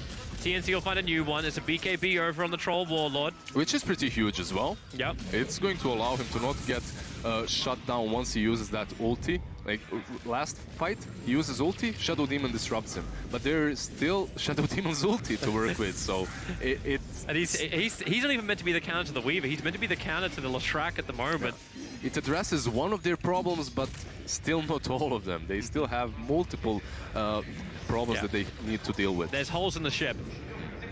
Amel jumping in, but hey, what are you going to do? You're going to initiate? You've still got Stampede available from Virtus Pro in case things go problematic, but Solar's got Bulldoze. He can just walk away. Yeah, and that Dragon form is running out slowly, but surely. Weaver again, just going into all of them. God, Pasha got every aura in the book. Mate, he's so tankable. Charges coming over towards Gabby. Cuckoo into the Firefly. Ramses won't dive under the tier 2 tower. They just want to take it first. This will be the last real... Yeah, look at that Centaur, just stand, as you said. He's so tanky. He has that Crimson Guard and Pipe to work with. Can't really take him down. You can't really take down Ramses. TNC, they have to just purely outplay them in this next team fight. And it's going to be in base. Perhaps go on no one first somehow, but... Look at Ramses, he just comes in. Backdoor protection, don't care. Creep wave's on the way anyway. And they just started up. AU's going to try and slow them. Fortification comes just a little bit too late to keep the creep wave alive, but maybe Centaur. Remember, he's got Crimson Guard as well as actually having the pipe, so he'll tank through everything. You can chain them up together, and Gabby, he just wants time to hit, and he's getting that time as well. They're actually beating through Pasha. I thought he was immortal, and he'll go down to Gabby, who can turn his attention over towards Solo, who will charge through. 3 heroes from TNC being hit, and you manage to get through one. Buybacks available, maybe expended, because VP are diving into your base. You need to be able to survive this. The Breathe Fire connects over on 4. Now the buyback comes in from Gabby. They will find the tier 4 towers. Sprout couching at no one. He'll use the Split Earth to try and break it free with the Flame Break. A bit of a slow. Nope, not going to happen. Ramsey just gets bumped. In fact, Ramsey gives the Lincoln Sphere to no one. Protecting him, and with the lightning turnaround, TNC, they thought they had the advantage. Now they're in trouble. Gabby, why is he always so low? He at least gets at the back lines, gets one of these kills, but Gabby, he's now the new primary target. Cuckoo with the Firefly is actually causing some significant damage to Virtus Pro. Then maybe Gabby can try and work with it. There's one with the Whirling Axes. Ramses, he's so low, but does he really still care? He's Ramses. He'll move through Gabby with Shikuchi, and they find the kill right from him. AU's TP'd in, but TNC is all falling over. Ramses on almost no life. He actually wanted to die. That's the 1v5 I was telling you about. That's what everyone here is waiting for. And man, Virtus Pro, they play that fight so well. It's difficult to push this high ground versus these heroes. The Breath of Fire, there's Grimstroke with his Stroke of Fate maxed out, not Tingsfell, just out pushing and hitting you with these constant spells. They're just pesky to deal with. You're losing HP, but you bait them out. They baited them so far out that VP, they had the high ground, and then they turn, then they strike again. They make that troll die back. Cuckoo, you want to TP in, you can die. Mel comes in with a Breathe Fire, but then his leader dropped it up, allows Ramses to finish the job over on Cuckoo. Now turning his attention over towards who? Tim's is probably the easier kill, and Solo helps set him up. They are soul bound together. But remember, Aegis, 1 second, it will time out. Ramses, he starts to regenerate. They can't even stop it. They can't even attack him. Now finally, you get some kind of hit, but buybacks come thick and fast from TNC, but they are fountain diving Virtus Pro. They do not give 2 hoots. TNC, you can die at home. Tim's, he's almost dead. They're trying to reach him. Yeah, they can just fall back right now and go for the tier Gs because, man, talking about aggression, this is what aggressive playstyle looks like. TNC They're just caught breathless. How do you deal with this right now? Dragon Knight also buying back, coming back in. He has that dragon form. Perhaps you can sprout the Raxes, I suppose. They don't have Aegis anymore, so they gained a lot out of these few fights. So they will fall back. They will use that gold. Perhaps take down the shrines. This is the proper way to do it. They're very disciplined as well. Man, I give you props for trying to find something good from TNC. Most analysts will just be at this point go, you know what, Virtus Pro, they've totally got this. There is nothing that TNC can do. And you keep begging questions. You can sprout the Raxes. You can sprout. You can do something. I don't know. Maybe they disconnect. Something can happen. We just move on. Hey, it's a full best of 3. Like, hey, there's always a second chance. You push through. This is, of course, lower bracket, so there's no second chance if you lose the series. But, man, Virtus Pro, they definitely have this game halfway in the bag. Definitely. But they're going to shove it the whole way down if they want to take game 1. This is the problem that TNC is facing. They're not reaching their items on time. The timing is completely off. Here we go, TNC. They're going to bait around the runes. They break the Lincoln Sphere. Lasso as well. Ramses, he's so huge to kill him off. They have to bring him down right now. Ramses with the BKB, and Gabby's like, he is target number 1, but Ramses' timelines is out. And goes again, the split earth from nowhere. It hit Armel and Gabby. The cores can't do jack. They're on the run up, but the charge is coming back in from Spirit Breaker. You've already got 1. I think this is the game. DK's down for 75, Proba for 70, and they are just walking over him. GG is called. Virtus Pro take game 1. TNC threw one last roll of the dice. They went for Ramses and thought maybe if we can kill the raid boss, we can actually revive World of Warcraft, but it doesn't happen. Even if you kill him right there, he has his buyback ready and waiting. He would time-lapse right back into that fight. It was very difficult for them to fight this Virtus Pro that was so ahead at this point. They just did not manage to reach their timings. This is exactly what this crowd turned up to see. Virtus Pro winning. Gambit, I always hope these guys are doing really well in the tournament, but now VP are the ones holding the torch, trying to get through into that lower bracket final. But, man, TNC, they are still a fantastic team. Do not count them out. These guys can fight back. They just need a good draft. They need to be as aggressive. But, man, we asked at the very start of this game, can VP be that aggressive factor? Can they actually step up to TNC's level? I think you know the answer. They definitely proved that they can. This CIS squad, man, if you bring aggression to them, they will hit you even harder with the same amount. Yeah, let me see more hard hitting. This game, this whole series is not done yet. It definitely isn't, Toby. Thank you for that. And Lizard, of course, as well. Aggression, indeed. Virtus Pro can definitely bring that aggression. We saw that in the first game. Still here with Nahaz, Lacoste, and Gods. Gods, I'm sorry, you did give it the 10% for VP. They took it and they ran with it. That's all they needed. You give VP 10%, and they'll turn that into 100%. I think you just saw 1-0. Oh, I cut off the last. Yeah. Put the dash in. Perfect. And I knew you had my back with us. What a dominant game for VP. Yeah, and it started as we're seeing in this top lane where the tri lane from VP was just in command from the start. It actually looked like TNC might be getting the advantage in the other 2 lanes as this DK of Armel got way out in front of no one, but of course the rotations eventually restore order. Yeah, the key thing playing against DK is having magic damage cores, and that's exactly what Leshrac is. So many of these great 10-pick DKs have come when it's against 2 physical damage cores, like a TA and a Troll or TA Sven or something, and that's where DK shines. But you've got damage to kill him when you have magic damage. The Ramses, once he got that Maelstrom and just playing with the Shadow Demon and Spirit Breaker, the Soul Catcher, that spell is I like that he went for it. Good, yeah. Before Lincolns. No Lincolns, yep. Like, he gets the Lincolns afterwards, because once you get that, you're playing against Bat DK and they can't stun you. But if you go Lincolns first, you play way too slow. Yeah, you have no damage. And, I mean, you're really squishy, but with 2 raid bands and the magic wand, like, you have some kind of a sustain. Also, this Shadow Demon hero. I mean, he maxed out the Soul Catcher. You can't really play that. He lowers your HP almost to half if you're full. That's just the first pick Shadow Demon has been VP's solution in the last couple of series, and it's just looked so good.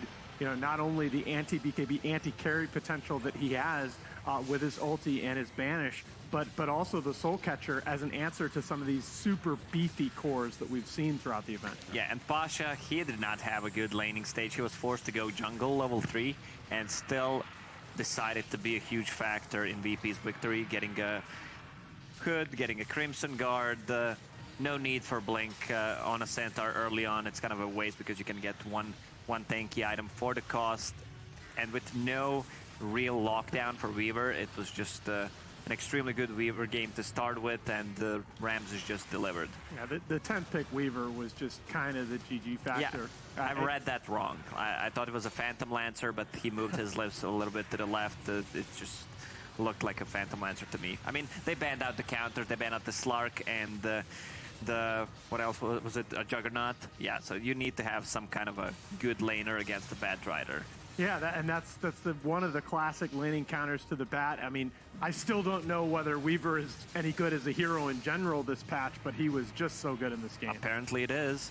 It's one of those heroes that I think we talked on the panel yesterday about how there are some heroes who are really not picked, but when there's a good chance of picking it, the hero can still look insanely good, and this is a perfect example. Yeah, the heroes that, used to be the meta carries, but then all it took was a small nerf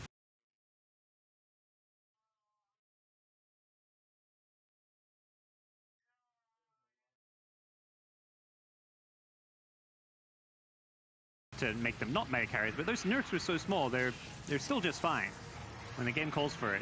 Absolutely. Yeah, and this is where it also, we talked about the incredible hero pools that VP has in the open. And this is where it helps to have veteran players that have a history on heroes like Weaver. I mean, Ramses was one of the great Weaver players when Weaver was in the meta. So asking him to pick that hero back up again, no problem. Once TNC is not able to set that high tempo that they want to have, is the game basically over for them?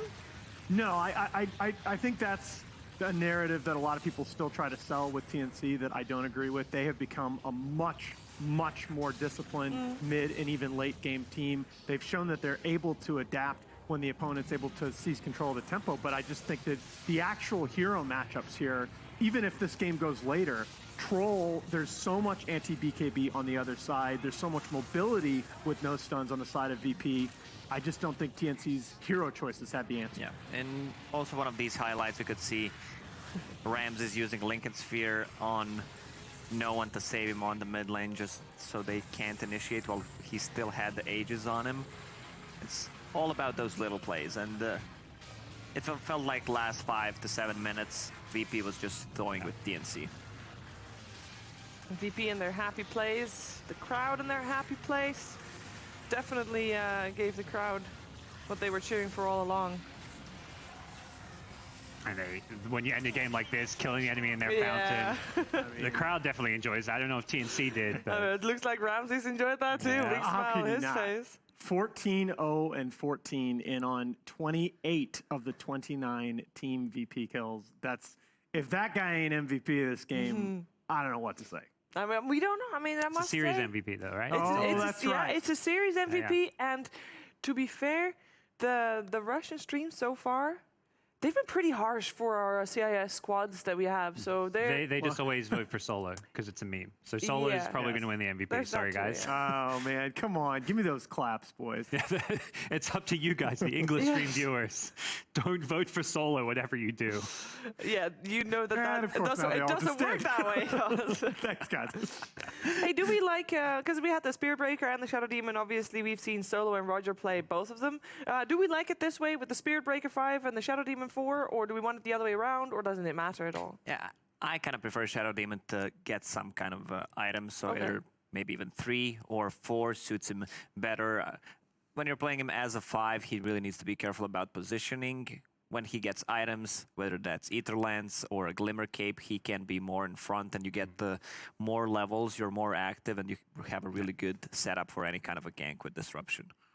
And I think for me, it's more that Spirit Breaker doesn't do much with items. Yeah. Like Shadow Demon, I think is fine as a 5. We've seen it before as a 5 with VP playing it as a 5, but it's also good with items, like Lacoste says. Spirit Breaker, there's just not much item-wise other than like the Spirit Vessel, really. But and I mean, I think it's telling. This is one of the indicators to me of how hard VP won the draft. Is if you actually looked, it was the Bat Rider of Cuckoo that was against a Weaver, a natural counter, and against a tri-lane early on in the game that actually led TNC in hero damage. Yeah. And you could see the number that means a lot. Almost 3 times APM, more than who was it, Tim's? Tim's, yeah. Yeah, the fourth position. 370 Oh, yeah. against 120. He needs to click more on the minimap to look Yes. good. The stats Just StarCraft, click baby. 1 We to 1 to 1 StarCraft. to 1 to just to keep Yeah. clicking. Keep clicking, get those numbers higher. I'm sure that is the way to victory. Before the game started, but after the draft, I mean, we always talk about the inside and who we think is going to be having the upper hand, but there's a flip side to that. There's also a coach that was there for the draft and then just has to let his players just execute that. Let's find out what he had to say after the draft before the game. I stole Heen here right after the draft of the first game for TNC versus Virtus.pro, and I wanted to ask him a couple of questions, especially ones that the panel had, so that we can understand, what some of the decisions were. So first of all, overall, how do you feel about that draft? Not the best, to be honest, because we were second pick, so on the second phase, we had to pick some heroes blindly. So it was more of a Furion and the troll picks were a bit YOLO. It's just the nature of the game right now, and we haven't played Furion in a while, in officials at least. So it's not one of those drafts where I walked out of the booth and I was like, we got this. If you lose, it's on you guys." All right, so we'll have to see, how the players execute on that, and maybe the profit will be incredible. We'll have to wait and see. So as far as some of the YOLO picks, the Troll, Nahaz had a stat on the panel that Troll has an abysmal win rate before 40 minutes and then gets a lot better after that. And now typically you guys actually have shorter games, I believe is what they were saying. So are you looking to take this game late, or do you think that you can turn around that Troll statistic and win earlier? At least for me personally, when I pick Troll, I don't think about going late game. Actually, I picked Troll to enable the supports because he's a range strong laner, and a lot of the carries right now happen to be melee, but he's ranged, so he takes a lot of responsibility, I'd say, off the supports. And our games usually, I'd say, Troll hits a peak timing around like 3 items and Aegis. So I haven't really, when I left the booth, I didn't really tell them, oh, if you go late game, we're going to win. I generally try to avoid that kind of mindset. But I think if we do stay even with them, they have a very early-centric lineup. We will be feeling pretty comfortable, especially with the BKBs later. And so was the Weaver pick a little bit of a surprise because it seemed to come out of nowhere?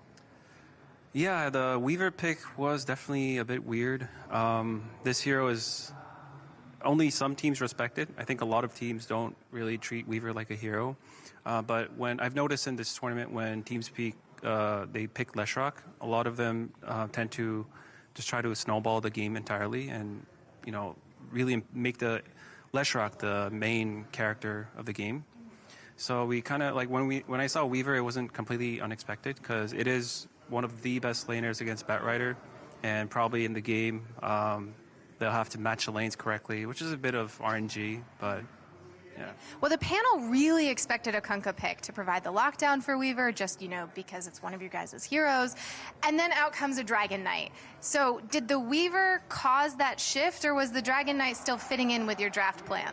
Oh, we thought about Kunkka, but the thing is, he's not really a frontliner. He's moderately tanky, but Dragon Knight plays the frontliner a bit better. And they did have SD, which can be annoying for the Kunkka combo.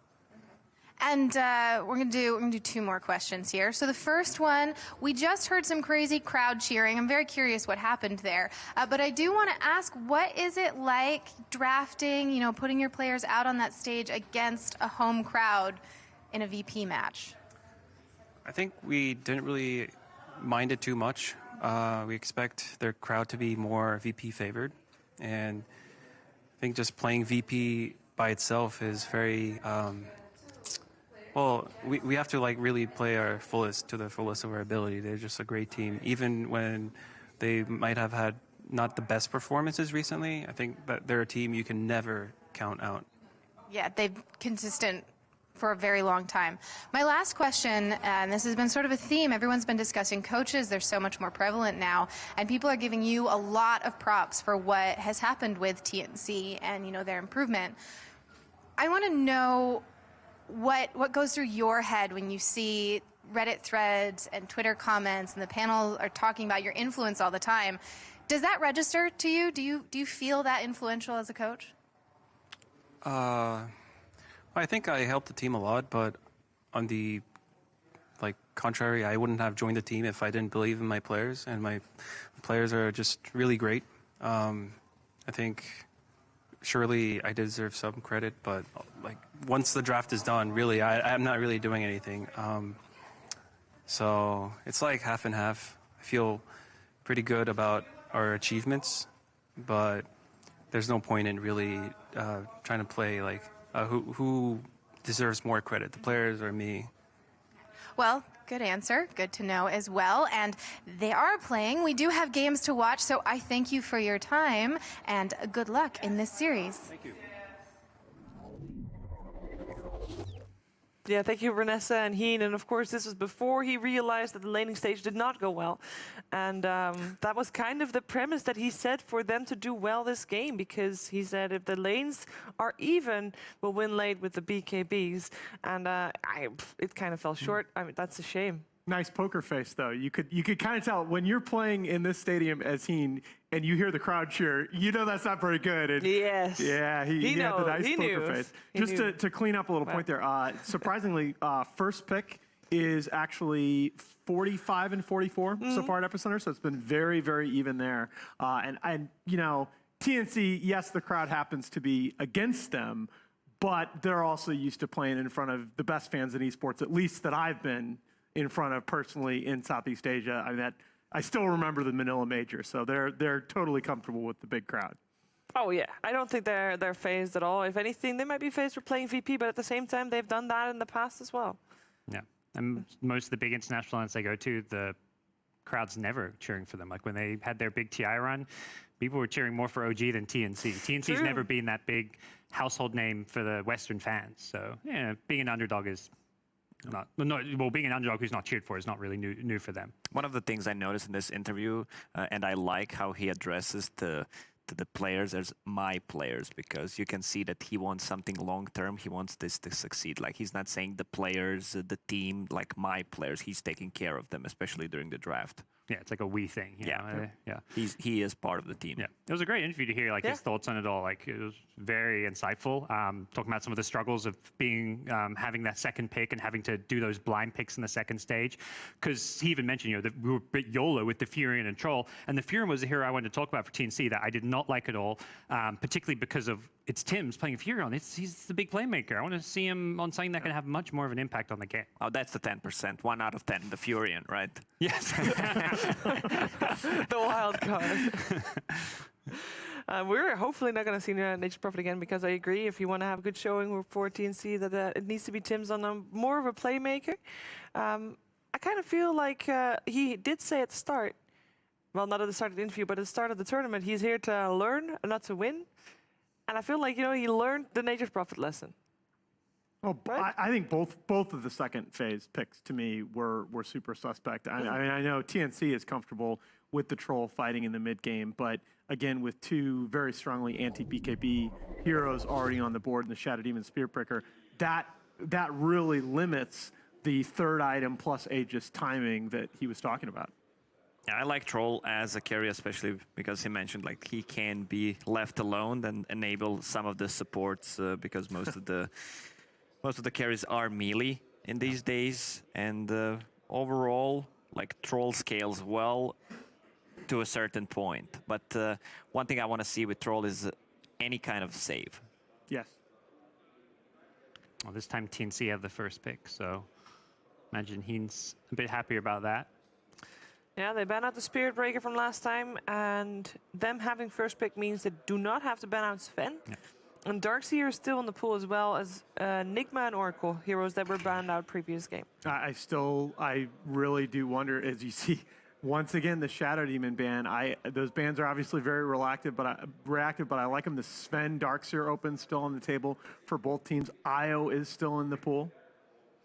Yeah, the Darkseer's, ban game 1 now available. This is a tough one. I mean, there's Darkseer Sven, there's Io Gyro combos. Oracle is still in the pool, and they're going to go with Sven.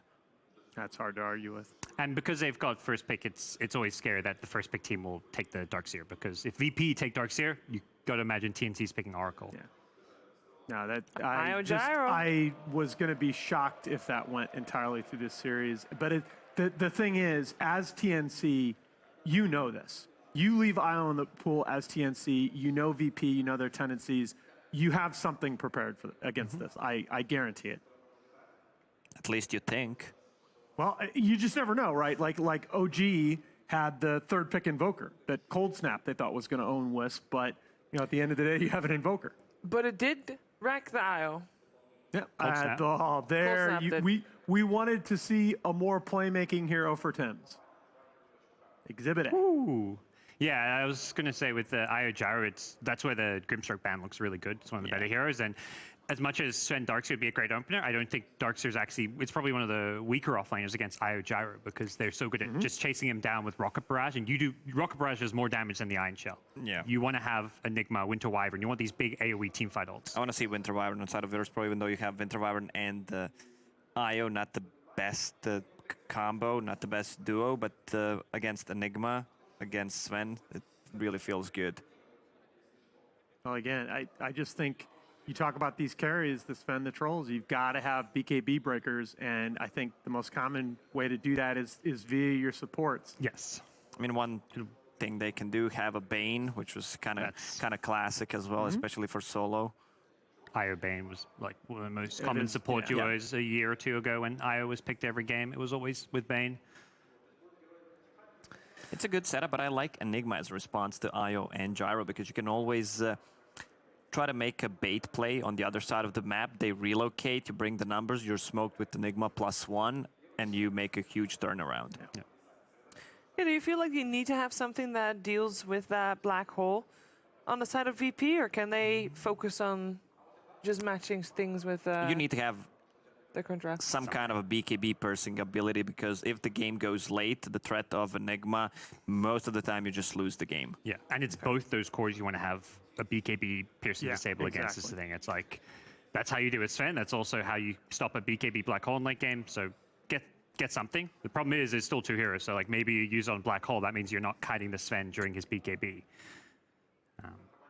Or you have a Magnus that can deal with both at the same time if they're grouped up. Yep. Magnus can be tricky though against the black hole, because it's getting a... Usually it's the other way around. Exactly. Enigma is a counter to Magnus, because he can more easily just get on top of Mag, because Mag can't jump into black hole. Does it look like Gyro has like a faulty engine? There's so much smoke. Yeah. They're going Barely all out keeping with the the AR. helicopter in the air. Yeah. That's why he's an inventor, Shiver. He can fix his little engine there. The Warlock removed as well. Don't want to give him too much Wombo combo, because that would be terrifying. One of the things that you look at with Io Gyro is you need to have, your other cores generally need to be pretty strong 1v1 laners, because they're not going to have that guaranteed support, right? You want to, at least with Io Gyro, have the opportunity, have at least the option of bringing that third support into lane if the enemy goes aggro into you, and that's always a threat with the Sven already on board. One of the counters to Enigma is still a silencer, but then you have a silencer and Io. You will need to have something, any kind of a lockdown from an offlane. From your position 3 and your mid lane will need to have a lot of control as well. This is like the second thing they can go for, which I doubt. Or AA. Well, I think AA for what, VP? AA for TNC. Oh, for TNC. AA is great. Yeah, that's the hero I AA want for to TNC see. is crazy. That's good, yeah, against the IO heals, and they always pick a stunning carry with AA. They were doing AA Wraith King 2 games in a row, AA Sven, same idea. It's just, they go silencer. Yeah. But then you need like something like a Beastmaster that can stun both Enigma and Sven. Yeah, the lack of stuns between those two supports is a little bit concerning. We saw in yesterday's game where one team had Gyro as their only stun. There goes the rocket. That didn't go There's well. AA. Yeah. No, it's just a great pick. Gives them a good lane. It's a support duo with not much reliable stuns or lockdown. Malefice is actually not terrible, but It's something they can maybe make up for by getting a stun from their offlane. And even if not, you've got Sven. That's one of the nice things with Sven as a carry is like this fairly reliable stun initiation means you can pick these other support options. There's the beast, and I wonder if TNC will look toward their Venomancer, which is a combo that they really like with the Ancient Apple. No, that's more counter to when enemy team has Sven, so they can kite. All right, fair enough. It's not worth picking just for the AA synergy alone. And Veno Enigma seems, I mean, it could come a lot of out. team fight damage. I personally would not mind seeing the Kunkka here at it. I think they're going to go with an offlane. It's most likely Enigma position 4.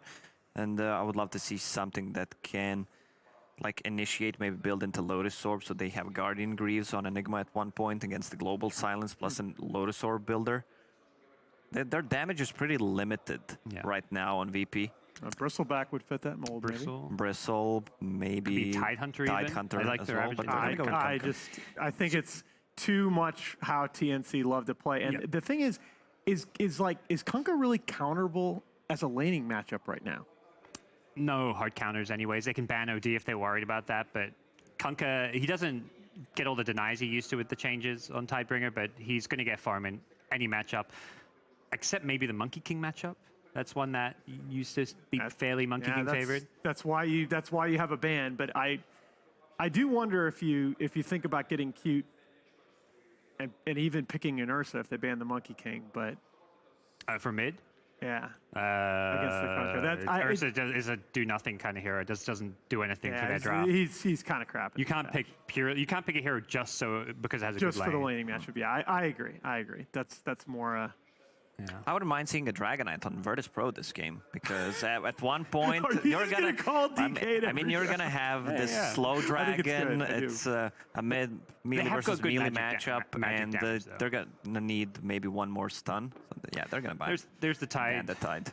Tide would have been the ideal offlaner, but it was one of those things where it's like you pick the Tide, then they probably ban Kunkka, and it is a great Kunkka game. Sadly, they banned Tide, so we don't have the Kunkka against the Tide matchup. I mean, it would be Kunkka with Tide. They would be on the same team. I still want some. Yeah, that's true. I was just going for Kunkka against the Tide. Like these two have the best lines when playing against each other. Yeah, true. So other Cuckoo heroes that offlane. He's played Mars as one of the few ones. Ooh. And as already mentioned, Veno as well. There's the OD ban for the mid lane. It's also a save against Kunkka. That's the other big thing. That's partly why last game I thought they were going to pick Kunkka, because they banned OD last game as well. Has something to say. Darkseer still in the pool. What? Darkseer still in the pool. Yeah, it's not great against Io Gyro, and you're not going to get much help in the offlane. So Io Gyro is going to free farm versus Darkseer. Darkseer may even get zoned out completely. I don't rate I wouldn't Darkseer mind as the pick here. seeing Mars here against Io Gyro because they're always grouped up together, and then you're gonna have like 3 strength cores that are really hard to kill, and Virtus Pro is really limited on burst damage. Some kind of a tanky front line. That's where Tide's amazing, because you can't even use Roar or Global Silence against him. He's going to crack it off. Mars. Very good call. Mars it is. So what is the VP mid? Tough one. Yeah, Storm. Okay. There's plenty of lockdown though. Yeah. This time, and I think this is where Armel can show that he really does have the chops as the top mid. I think he can put a lot of pressure on the no-one Storm in this matchup. It's a free Storm game. They have X mark, but if he's fast enough, I think he can dodge every single thing. I mean, you're playing against Black Hole. Supports are pretty limited on what they can bring against the Storm Spirit. Hey guys. Hey guys, we can't really hear you. You can't hear us. Wait, can you hear now us? we can. Good. Oh, hi guys, how you doing? We'll be back with you in a second. Please hold. We'll be there soon. Let me finish this up, K-Tobes. You'll get your chance. You'll get your time. All right, guys. Toby's in a hurry, I think. Who do you favor in this draft? I'm going to favor TNC because there's Enigma, and Toby wants that Enigma to do well. So for your sake, Toby, We'll see TNC.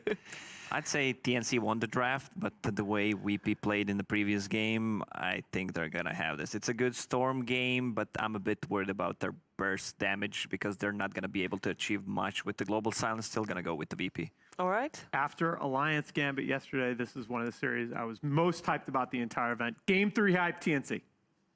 I hope that we get that Game 3 hype. That would be amazing to witness here in a full stadium. I know that they're fully VP fans, but secretly they're just all big Dota fans, and they would love to see a Game 3 as well. Isn't that right, Toby? I just can't believe Shiva put me on hold. You put me on hold without even waiting music. I had this weird podcast with like a guy that sounded like a professor just talking at me. Like that was it. Like why I don't know what this is. Like we were talking about percentages and which team has 70%, which one has 30%, and all that stuff. And you just blow us away like that. All right. Yeah. Da, da, da, da, da, da, da, da, da, da, da, da, da, da. VP smoking, VP moving. We have a 4-man smoke, which is going to disappear as Armel is positioned really well. It's like, I'm going Tidebringer first. I don't need no stuns. I don't want to fight this at all. And yeah, VP, 5-man smoke, posturing over. They are looking for anything and they shall find absolutely nothing. It's pretty easy. But they have a very deep ward in from Roger. It's really good versus the Enigma, right? You can always see this guy farming and then just mess with him, steal his creeps, do whatever you want to him, actually. It's an Enigma in the jungle. They actually can take 3 bounty runes at the moment. So, maybe if Beastmaster wants to try and contest bottom, Mars is nearby. He's fantastic at contesting the runes because obviously you just spear somebody away. You can just spear that Beastmaster away, definitely, and steal the rune, but... It's always fun watching the early boarding game also just change over the course of, like, not just this tournament, but obviously, like many patches. The fact that these wards, now nothing's in mid lane. Hey. We had Bears scouting out their positions at the very beginning, and now it's like, well, we got one for Bounty Rune. Bounties! Wait, what? They were meant to take all of them, and they're taking none of them. Well, that's an outplay right there on the start. Here, I thought it was in the bag for Virtus Pro to grab those, so I was ready to have a conversation about wards, but... You go deep to plant that ward so that you know which route to run away from the bounties, I suppose. You gotta know when to pull out, but that was too early. Too early! Yeah, that's what we all say. Anyway, Cuckoo on the bottom lane. And on the mid lane, Armel. Yeah, Armel versus no one. Like, looking to see no one try and clean that title back as the best mid laner in the world. Cuckoo, of course, he's very happy on his hero. This is one of his favorites. Maybe not when he misses the last hit in the range creep just there, but still, Mars for Cuckoo. This is something that team's been panning out against him, and now he finally gets it. Finally, and there's a reason why it's been banned out against him. That hero is so good. At the same time, Armel on this Kunkka has performed really well this tournament, and no one talked about this Storm. He considers Storm to be the most broken hero of the patch, so we have to wait and see if he can perform to those levels. If he knows why it's broken, he should know how to counter the brokenness. That's some frog logic right there. There's always something, right? Like if a hero is too OP, you need to find the way to get around it. Items, other heroes, perfect counters. Yeah, but you still lose because the hero is broken. That's usually how it works. Shh. Nothing is broken in Dota. Everything is countable. Everything is broken. Yeah. That's why nothing is broken. Sounds like one of those like Assassin's Creed lines, right? It's like what is it? Everything's permitted, nothing is permitted, or whatever the hell it is. Like something like that. Yeah, I should remember this. I'm a big Assassin's Creed fan. Early ones only. Like it's just like being a Call of Duty fan. Early ones only. Yeah, but 12-2, his CS is looking pretty damn good against the Kunkka, who's 8-0, 14-2. My God, yeah, no one's having a fantastic start. Yeah, bottom lane on this Dawn Cuckoo, Spirit. he can't really do a whole lot versus this dual lane. You can just stand back and wait for the creeps to push in, which is pretty decent for you, but you have to be careful. Wisp and Jaro can definitely dive well this early on. I like how they're also like range harassing. Like Roger has his spirits, Ramses has his homing missile. You don't care about flat cannon early on, just anything that's going to take away the life of Cuckoo. Yeah, you can't use that flat cannon as long as there's creeps around. Once the creeps are out, you can dive him with it as well. Tims this is your standard Enigma right here. Standard Enigma gameplay. How exciting. Farming the jungle. It's riveting. Enigma in the jungle. Enigma in the jungle. Gonna murder you, right? And steal your money? Is that how it goes? Whack my head against a desk so I can create a soul ring. Yep. Never forget the classics. The classics, man. It really was. There's probably even kids there that don't even know what we're talking about. I'm going to get in more trouble about that, making 1990s references. Yeah, this mid lane, 19-2 from no one so far. This matchup used to be a little bit better for Kunkka. I believe right now no one should do quite well. He is taking a lot of damage from that Tidebringer, obviously, but Storm has been buffed a few patches in a row, so it's a little bit easier for him. And if the lane does go badly for him, he can always go to the jungle, recover a little bit, get that level 6, then come back. Oh, first blood. There we go. Catch the end of it with Pasha going down. Ancient Apparition working with his men. Yeah, good combination of heroes right here. It's a combination that TNC loves to play as well. Ancient Apparition plus Sven, Cold Feet, stun, easy kill. And now they go for a rebuttal. Virtus Pro diving the tier 1 tower. Cuckoo. There is no support coming his way. Just going to rebuke damage before death. Ramses and Roger ready to try and just level the scoreboard. One apiece. Everyone's off the mark. No ducks here. And on top lane now we see a fight happening. I mean, these two teams are playing a perfectly symmetric game twice in a row now. In that first game, the same thing happens. Offlaner dies, Storm's actually in a real lot of trouble. They maybe with the Vortex. Tim's going to arrive. No one. He's got the extra health. Roger gives it to him. Armel. He's able to survive through the tower. And he can steal a double damage room, but he can't do much with it, apart from go jungle and farm a bit, but that's Tim's area. Ah, that's what you can do. That's what you can do. It's really easy. I can go back and heal. Pretty good for him, and now he can come back with that double damage and continue pressuring the Storm. That's just perfect for him at the moment. Also, Roger porting in with that Wisp and saving his midder. It's not really something that we see very often anymore. When Roger started playing Wisp and started playing in Virtus Pro, that was done all the time. Here's that combination once again with the slowdown and body block from Gabby. Absolutely perfect. And Solid cannot walk away, but yeah, hey, Cuckoo, he's in trouble. Spear him away, get him away from me as he can get back underneath the tower.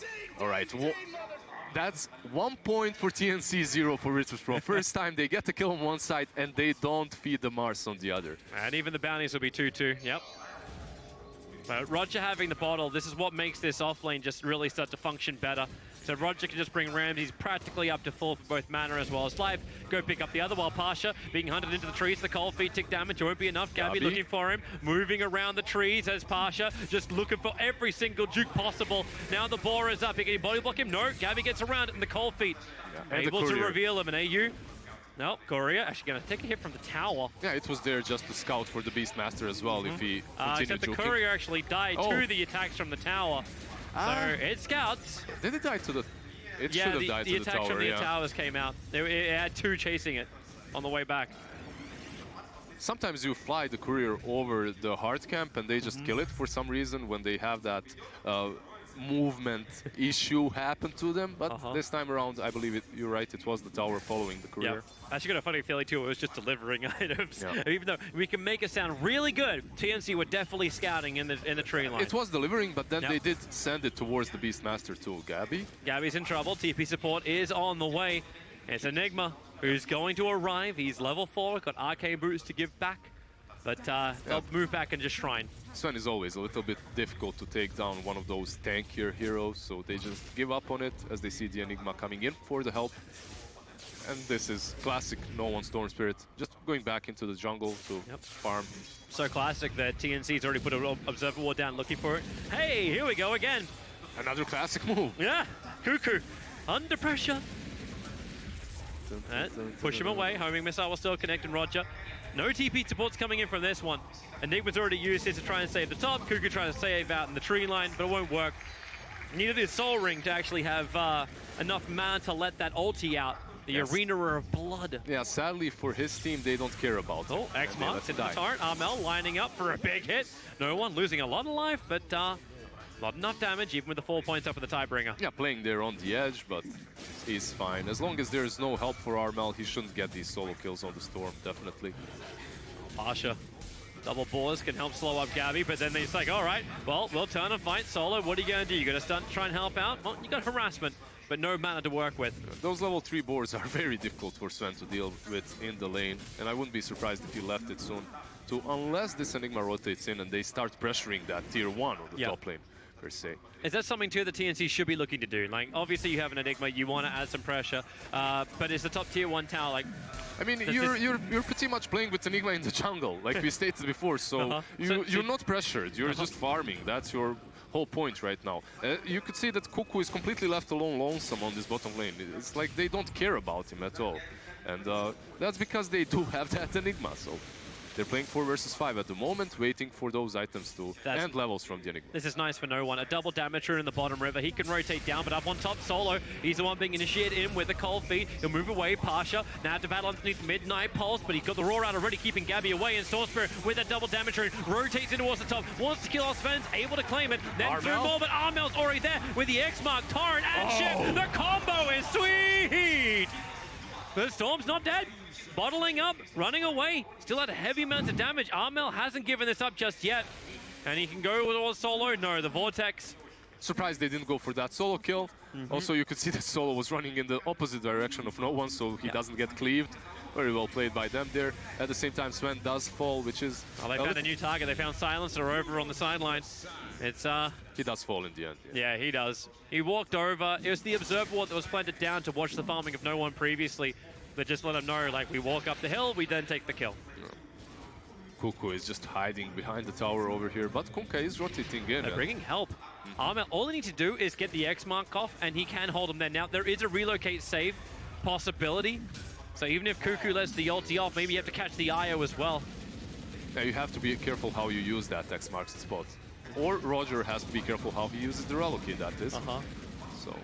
We'll That's see who initiates like first. the Kunkka's extra part, right? Like he's able to help counter against him. Roger goes up the hill. Here comes your torrent. It's going to connect over on the IO, and now the X-Mark is out, but there's no follow-up here. I mean, so it's like, it's cool. That was very cool, but at the same time, not intended. He wanted to catch the gyrocopter, not the Wisp that was tethering over. He didn't have the vision on him. Still, though, very, very cool. Yep. If he only had the follow-up. 10-minute bounty runes need to be gathered up. No one's coming towards the top lane. So Virtus Pro will contest. Gabby's nearby. Here comes the jump in. A quick roll. They've already got the bounty runes and relocate to the back lines. They find Tim's at the tier 1 tower. Armel's already gone down and over to the trees. Tim's trying to battle the fog of war, but Rogers balls. They keep stopping their target. They found him. A little too late to get the Midnight Pulse out to do any kind of damage. Man, the TNC lose 2. Yeah, this is the second time in a row that the Sven dies, and he did have a decent of a laning stage, but they saw Roger has 6. Why commit for that fight so early on? Feels rough. Yeah, feels rough. I guess they thought Solo doesn't have the global yet. He didn't use the tome, so we can take the fight. They lose the Enigma and the Sven, which sets them back quite a lot. You don't want to be that at all Sven in this particular game, because you're farming up against Wisp and Gyro. And that combo, I believe, is the only combination of heroes right now that can stop Sven when it comes to the farming game, right? You can farm faster than him. You are still getting a hell of a lot of space, like on like Kunkka. We've seen that combination before. Like if it continues to happen, then these bounty runes won't really mean much. TNC will catch up. In fact, now they're looking towards Ramsey's stack. They know this will have to be pretty big. The Observe Ward gives them very, very clear vision. Not to wrap around the side, however, and that's what Ancient Emperor is looking to do. Hit that Ice Blast over to Roger. No one's there with the bottle charges, and Solo's going to smoke him up. They can jump over and counter this if they wanted to. And in fact, now it's Armel who moves up the hill. He can break the smoke with the Observer. He sees so much. What's he want to do? They know he's in the trees. Pull him back in again. Here comes your boat. Maybe some space can be created. The Ice Blast flies forward. Roger gets hit with the skewer back. Now the Ancients are actually helping to get the kill. AU's trying to do the work up the hill. And he's going to get the kill onto no one. The Ancient stack of VP turns against them. He even missed him uphill a couple of times there, but still he had enough damage to kill that Storm.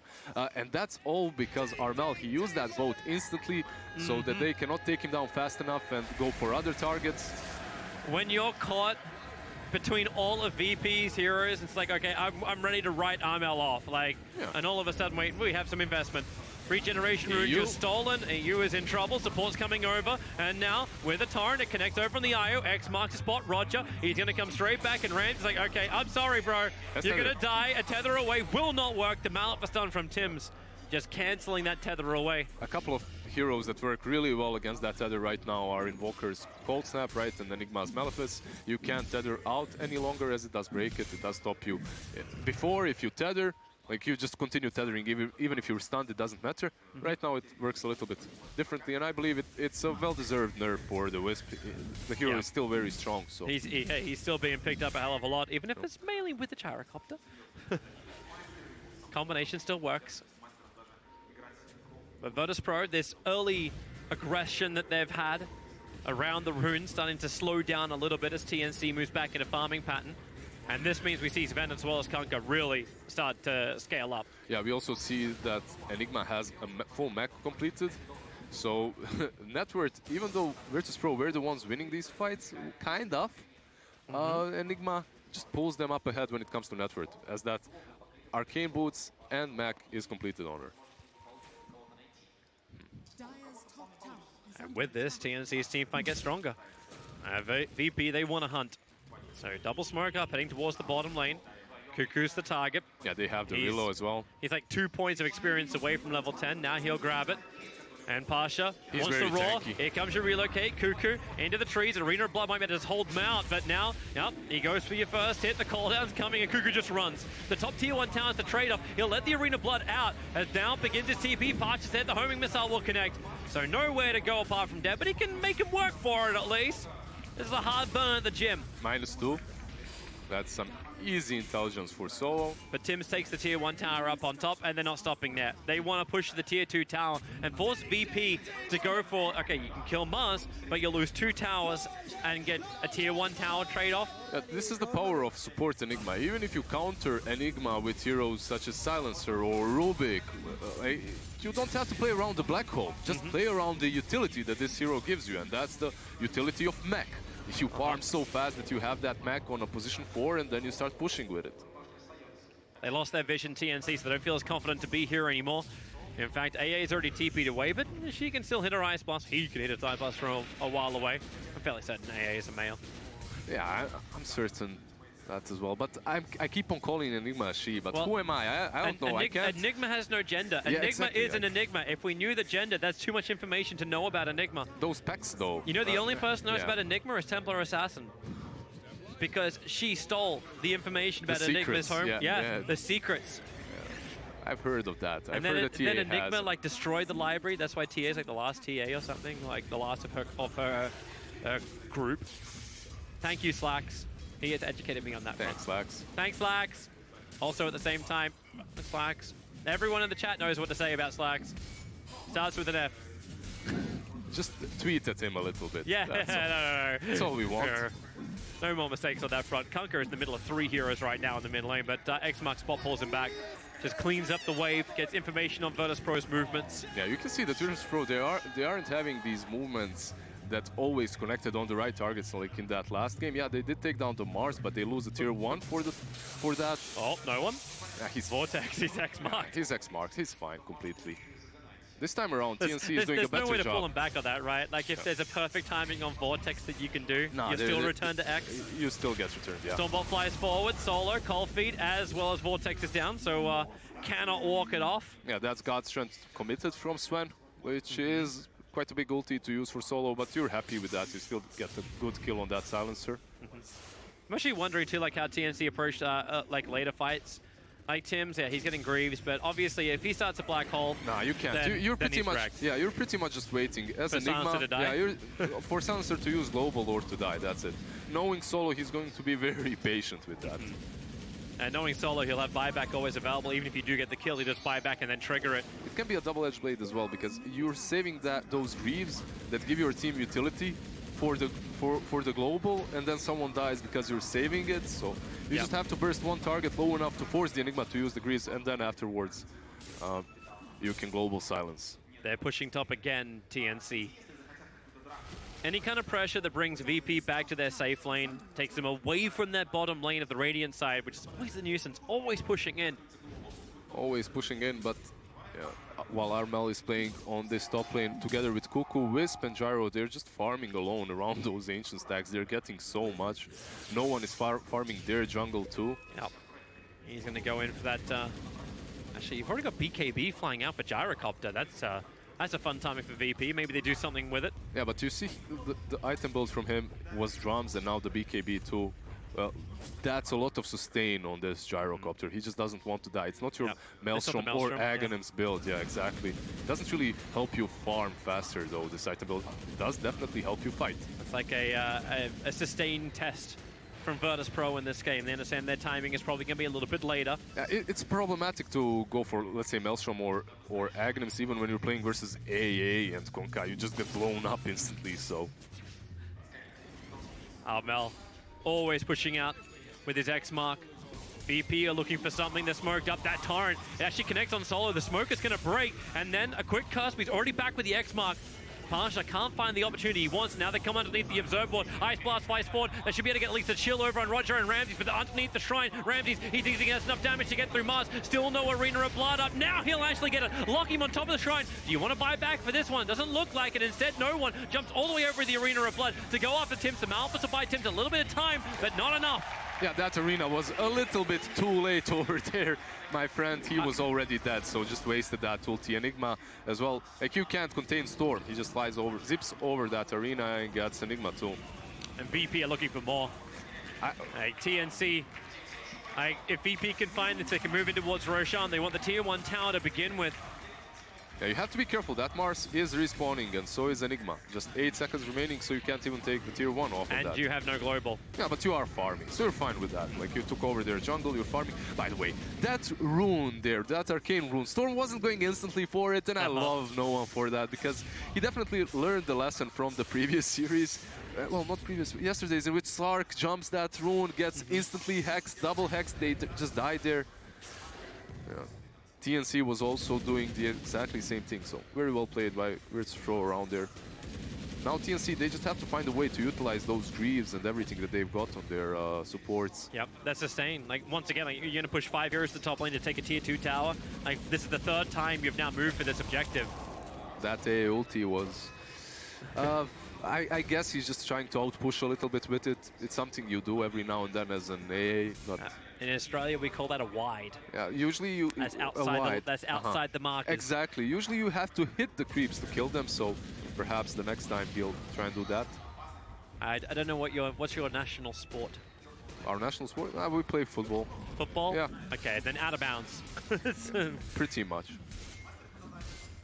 Shy of the posts.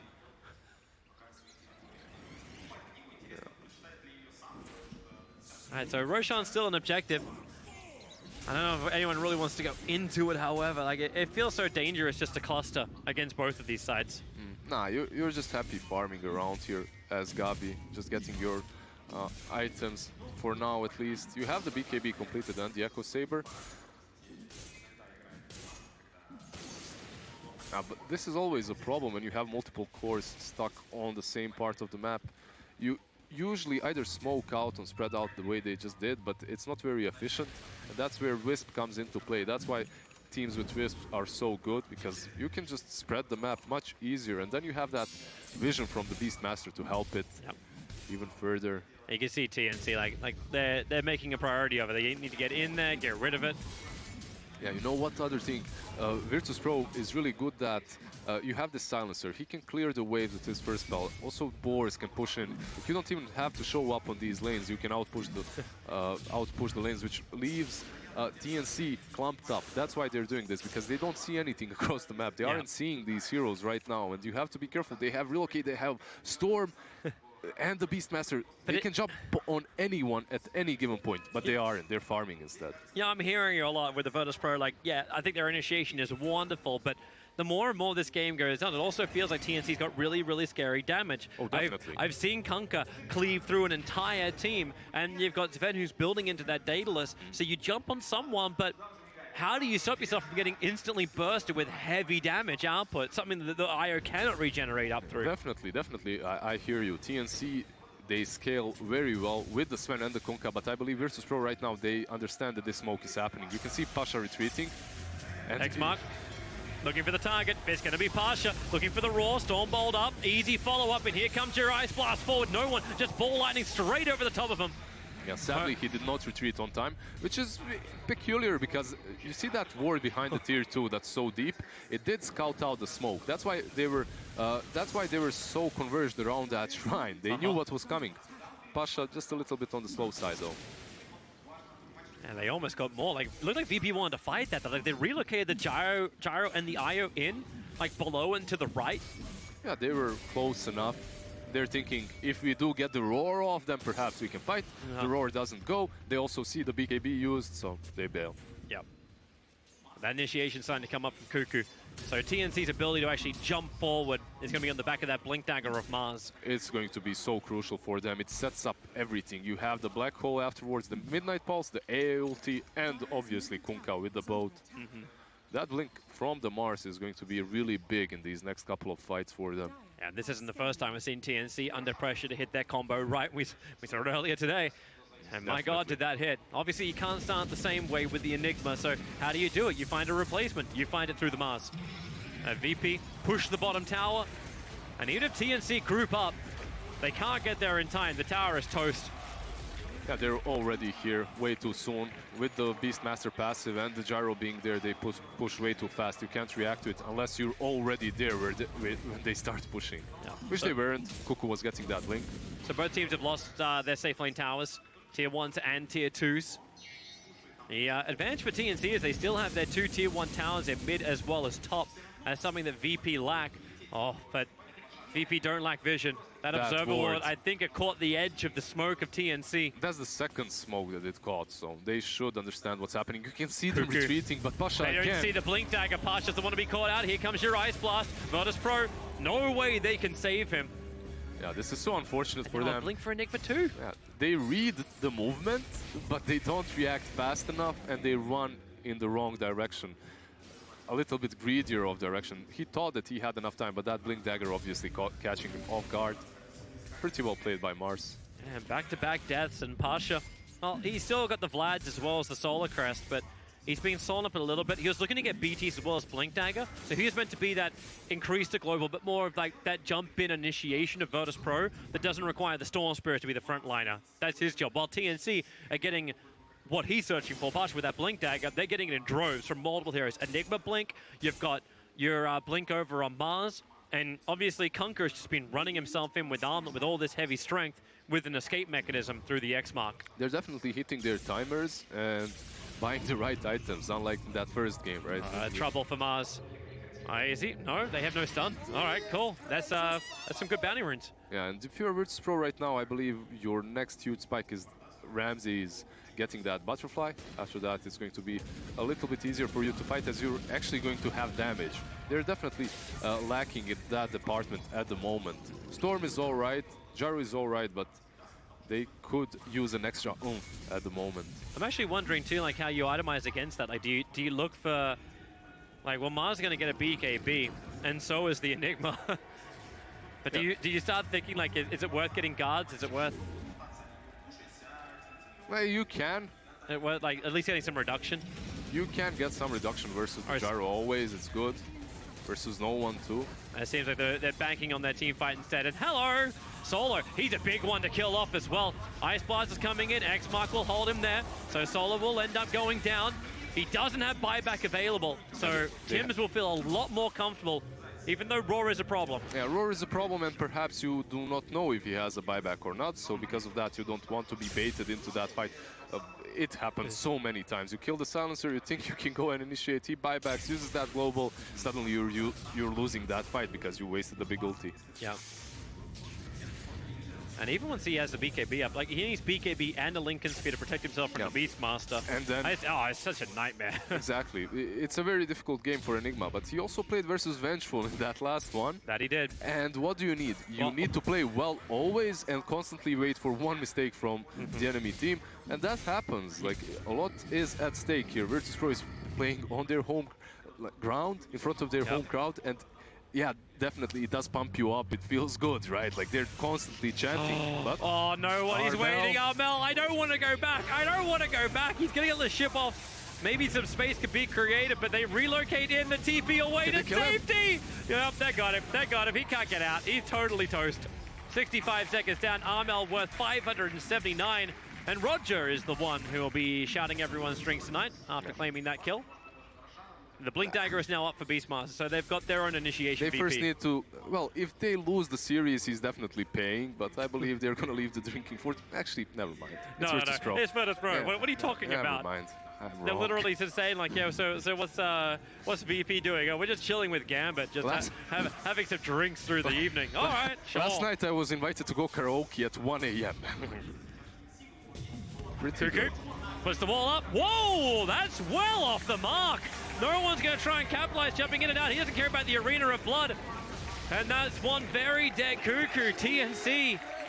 They slept on the banana peel and did not get the skewer off, and I don't think anyone else from TNC wanted any part of that. The biggest issue, it's so close to Rosh, and now you have Pasha with that Solar Crest and Ramses taking down Roshan, and you definitely don't want to give ages to either the They're looking at Gyro jump. or the Storm. Here comes your Ice Blast into the pit. Roshan's pretty low. Ice Blast is going to connect. Here comes Gabby looking for the cleave damage. He's hitting hard into no one. Roshan, he actually got killed off by the Radiant side. Ramsey snatched the Aegis Immortal, running away into the cover of the BKB, but the heavy physical damage of Gabby does this work. And in comes Cuckoo, getting his rebuttal or his rebuke in towards Pasha. No one looking for more. Ramsey turning on the flag cannon. The Torrent. Here comes your ship the combination. They're just going one after the other. It feels like Virtus Pro just need the confidence to go for Roshan just so they can be killed and caught in the black hole. Global Silence now comes out, but the damage has already been done. Roger will fall, move up towards the gyrocopter. Ramses can't run himself away from this one. The Aegis Immortal will break, and what they've done once, they'll line up to do again. The Ice Blast timing, he will shatter into a million pieces. And TNC, do I feel like VP just got jebaited? Hey, Mars, no ulti, no Mars, and I think we can do Roshan. I don't think it's even about that, Mars. They got debated hard. No one was talking about how Storm is broken, but Gabi broke him. Storm zips right in front of the Sven, gets cleaved like twice and disappears from the face of this map. And now after that, Gyro has no buyback. You can even pressure this tier 3. You can buy back the Storm, but you have no global. You're playing into Greaves, you're playing into this lineup that dishes out so much damage without these ultis even. Yeah, as you had TNC saying like the previous interviews, like, well, we pushed up high ground and we thought they may buy back and then they didn't buy back. So, So we continued pushing, yeah. We just kept going. Tier 3 tower gone, now the shrine can be taken. Yeah, And courier a little bit. with no mid towers, no top towers, if they take out this shrine, next Roshan is so difficult for Virtus Pro to fight around. Yeah, and also the shrines. They're going exactly now for that top shrine. Yep. Perhaps Gabi is going to start attacking it. Yes, he will. And this shrine is so important around that Roshan, obviously. It's a major waypoint, checkpoint for you to port into, buyback. Having to work on like an IO delivery system, Storm Pretty can ball lightning, but you need that mana for the fight. You need the life. Like, that happened without the Daedalus being on Sven. He took that much damage without the Daedalus being there. And we have the BKB on Kunkka now too, so you can't control him. You have to use Roar on one of these targets. Most likely you want to use it on Sven, so he stops hitting you with that big sword of his. Yep. But then if you do that, then Enigma's going to have more of a fun time. Yeah. And, like, it's more pressure on Solo to get that global silence on the right target. And he did do that right. But once it was done, it felt like the fight was already over. It was over. Storm was dead, Gyro was dying, Wisp was peered to a tree, waiting to die as well. But like, how do you then play around that? It's like, Solo's like, well, I can global silence at the beginning, but then Enigma's going to BKB and jump in black holes, and I can't do anything about that. This is the thing, like, you can see that we can't find an exit out of this, and I don't think Virtus Pro is any better at that. Like, Well, okay. I believe what they have to do is this: smoke up and play around the map. I'm not saying that they're not better; they definitely are. Yeah. But in this situation, the lineup of TNC is much stronger in these team fights. So you have to play something else. Try to split push them. Try to get these pick-offs with the Beastmaster, with the relocate. Spread the map. Try to do something else. Maybe they're saying, yeah, we're approaching it from the wrong angle. You don't take a team fight against them, you take a pick off against them, and that's why the Orca pick up from the Storm makes a hell of a lot more sense. You're able to get the jump in, you can get some control, get rid of that Ancient Apparition. He's probably the easiest pick off that you can get from the TNC lineup. Yeah, I say that when he's walking around with Buckler, Hood, like, he's got some survivability items on him. But he's still probably the easiest to kill. As you see, Cuckoo has completed the BKB. Kunkka also has a 10-second one. It's very difficult to take down these targets, to burst them down instantly. But how long until they just buy a gem? There's Hawks everywhere. Like, the sentry wards are too far away from TNC, and VP know they want to initiate. That Ice Blast is flying towards mid. As VP are looking to engage, Storm jumps down. The BKB from Cuckoo will be burned. That's his 10-second gone. That's also very interesting because everyone from TNC was around him, but they just bailed. realizing that Virtus.pro have taken control of the Radiant jungle. They're also moving out because they want the double damage rune in the top river. They'll give it to Gabby. And right now, TNC are looking to fight. They can smoke up. They have everything they need. TNC They're going to do exactly that. Virtus.pro right in front. All right, how much damage have you got? Jump it in, test it, pin him up against the wall. Here comes Gabby. Roger has to heal through this. Roger, he'll actually help out with Pasha getting the stun out. Raw went on to Gabby. Global Silence still being held onto. They pull back Pasha. He's definitely the sacrificial lamb as Gabby took 2 swings to get him. And they need to move forward. Cuckoo looking for another control. Solo getting caught. Now with him down, you've lost 2 big ones. No Raw available. Open up for the black hole as everyone from VP is clumped together. Here comes your head. Tims! Get it off! No! He's pushed back out. He hasn't done it just yet. But they'll get the kill into Sven. No one out of mana. Now Tims has the 3-man black hole. Pushing him back with a rebuke. He's going to hold him there. So Armel can do the work, can do the damage. Even without Sven, have they got enough? No one will end up falling. He'll bite back. Tims trying to play around the tree lines. Roger has come back in with the relocate. But Tims, he blinks. He'll TP out. The balls are so close, but they don't slap hard enough. He's back home. Everyone from TNC is out. Huge buybacks committed. 3 across the board for Virtus.pro. Yeah, they forced 3 buybacks right there, and that's mostly because Silencer did not have one. If he only had the buyback in that fight, he could perhaps use it, break that black hole, and instantly the fight for Virtus.pro is easier as that Sven is dead. However, sadly for them, he did not have it. So we have 3 other heroes using it. Pasha, Roger, and no one. They didn't get a lot out of it, just the AA kill afterwards. So now they have to push the towers. They at least clean some real estate back from TNC. But I'm also seeing Tim jumping in with a stun Sword Spirit right in the back lines. Rolls out from Pasha. They want this Enigma down. They've got him as well. He's got buyback available. Armel's on the run. Here comes your Arena of Blood. Combining with the boat. Ramses, the BKB's one off. Icebusters coming in. There's problematic for Virtus.pro. You're in way too deep. 3 hit and the rebuke. Cuckoo saw it coming. Ramses has no more life. Roger can't give it to him anymore. Beastmaster is down. Roger, he's got his tether away. Moves up towards no one, who stayed just close enough to help out. Solo running under the tier 2 tower. Armel looking and pumping those little legs. Aerodynamic shipping. They're looking to catch up towards Solo. Cuckoo, he's so close to him. Any kind of stun, any kind of control. They just want this guy dead. He won't have buyback available, and they need to make it worth it.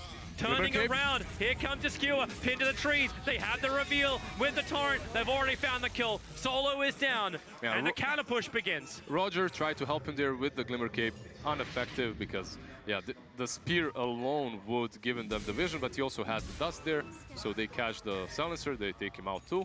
I understand why they went so deep, even Cabby. like, hey guys, I got God Strength and a crap ton of damage. What you gonna do? Hey.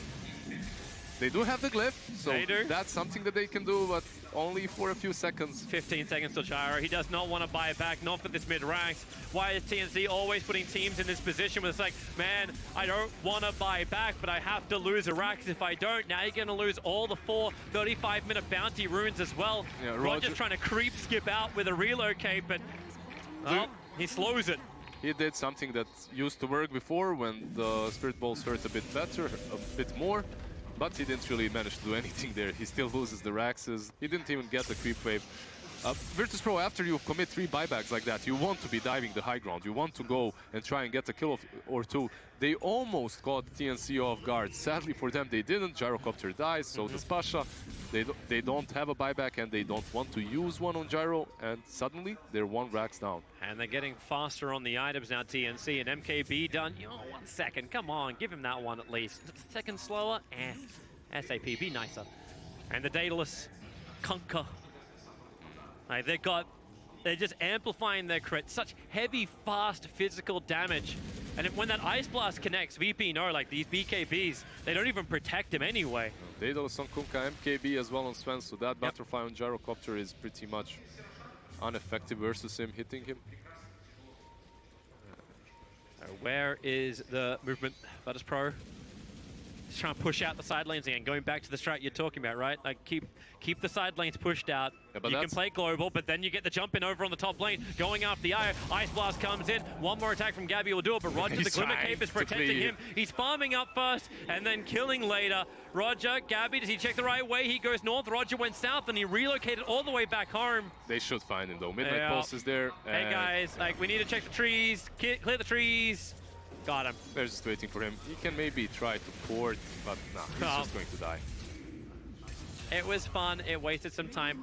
And that allowed the bottom lane and mid lane to push back in from VP. Yeah, they definitely did use that time that Roger gave them, but there's 85 seconds that they now have to work without Wisp, right? They somehow have to defend if TNC decide to push this high ground. Yeah, but Enigma's TP'd back. He's defending the bottom lane. He has no way to deliver himself to the front lines. I'm also loving his item choice with a Shadow Blade build up. So trying to find a way in around the back line. Yeah, he also is using the Shadow Amulet to just stay hidden somewhere on the map where he thinks that they might come from. And then he can pounce on them. Wrap around. Catching Tim under the tier 2 tower. They do a lot of damage very quick. Enigma dead for a minute. They're still very mobile, so if they jump in. Gabby's looking for his own. Ramses has to BKB away. Ice Blast was coming, but VP dissuade TNC from finishing Roshan. They'll still go in, but they're playing versus Storm and Beast. They have to be careful. Yeah, they move back a bit.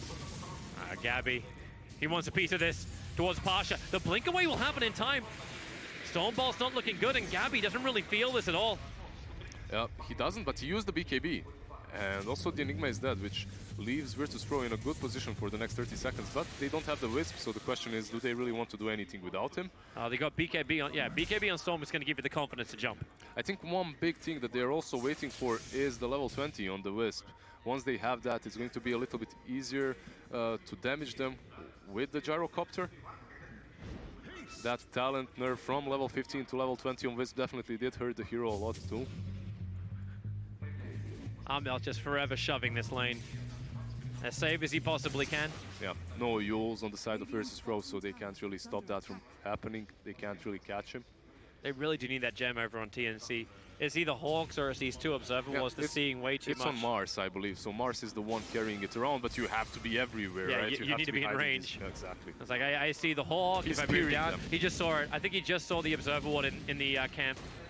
It also helps when the camp's not spawning up, but so Virtus.pro just have that one ward inside the TNC base now. But they just own the mid as well as the bottom. They're always pressuring it in. TNC having to defend the bottom lane means they're always being dragged away from Roshan. Yeah, they're doing a really good job around this bottom lane, which is usually the dead lane. But when Rosh spawns, if you are able to push it in, it's so good for you because you're forcing a response from the enemy team. I don't think TNC should struggle way too hard defending this because they do have that Kunkka. Wittex marks the spot, he ports bottom, clears one wave and then goes back. Exactly what he did right now. Sven's already 25. He's the first hero to hit it. Going for the strength talent. Yeah, 40 strength. He just does so much damage at this point. Hey, but Io hits his 20. Yep. The heart of 15 these days. Yeah, he gives the Aghanims now to Gyro, which is most likely the target that he's going to remain tethered to. You can perhaps tether the Storm Spirit as well, or the Silencer, but no way. He's going to remain with Ramses for sure. Yeah, that's why Ramses builds into Satanic. Never-ending sustain. Yeah, no Ice Blast, please. Never-ending sustain, but still the burst damage from TNC is so huge. Yeah. That Kunkka as well, reaching level 25 soon. Probably the fleet. VP's now playing their own battle back. Gem purchase up.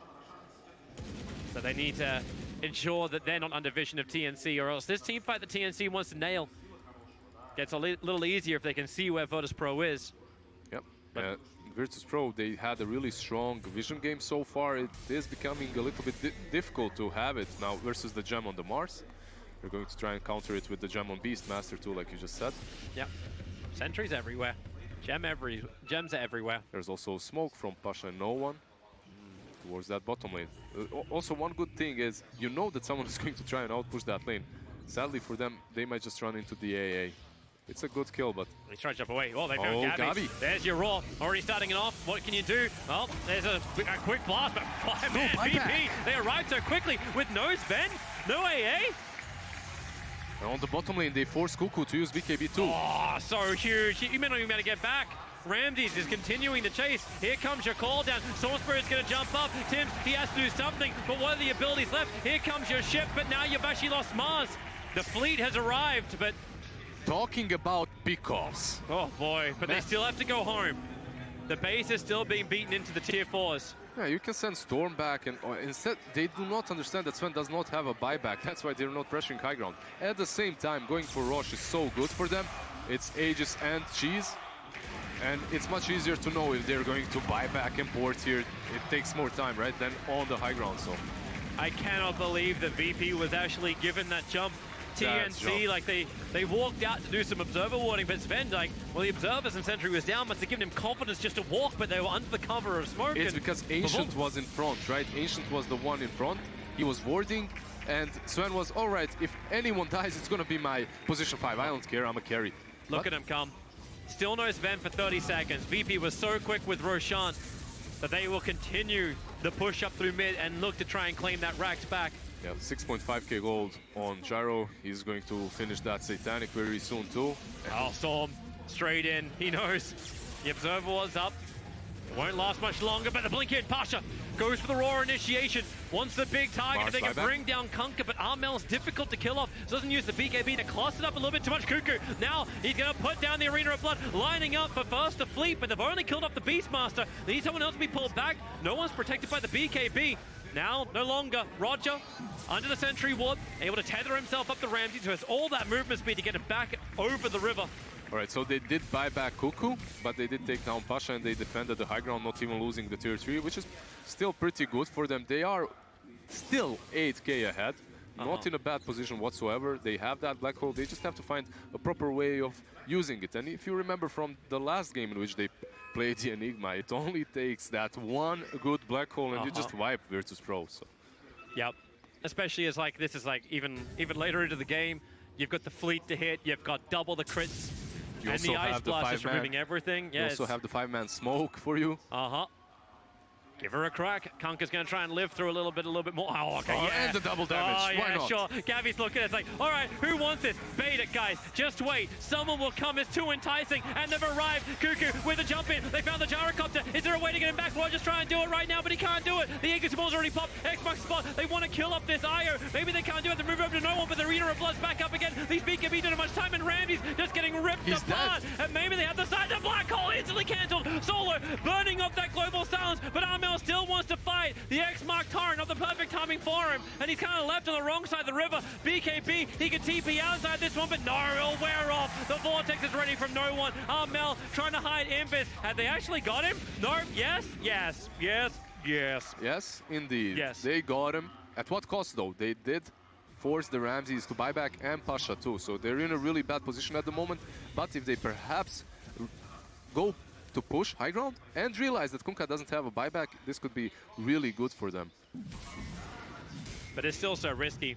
Like, if they end up losing Ramses again, he's that could be he's game. dead for so long. Like if you lose him right there, that could be just game. So you have to be super careful. But he did buy out. He has that Satanic to work with. Also, the way that fight started, first, classic TNC, just waiting around that double damage, seeing if anyone is going to come close enough. Ramses pokes his head out instantly. The Sven and the Mars jump him. Roger, if he waited that tether for after the Aegis is used, maybe it would have been easier for VP to fight. Need to wait this up. The Arena Blood's already come in. Man, there's so much damage. Ramses, remember, he cannot die. Now they're baiting in again. Here comes no one. The Raw out already with a quick Vortex. Not perfectly laid. Cuckoo protected by his own BKB. God's Strength's only got a couple of seconds left. It's got 2 seconds before it's back up again. Pure just delaying it. So then the jump can start to come in. dead. He'll need to actually buy back and fight this one out. The God's Strength is ready. He can burn it and hit hard. With the buyback, you know they want it. First with the Malphite stun. They've taken one lane of Rax. Virtus Pro. They rotate towards the bottom lane. They want more, but Kunkka's up in 14. Yeah, you just bail right now. They're You going force the shrines. buyback. You force the buyback, and you know that Kunkka is respawning, and because of that, you go back as Gabby and Ramses. They don't have buybacks right now, so you can play properly on the even sides, right?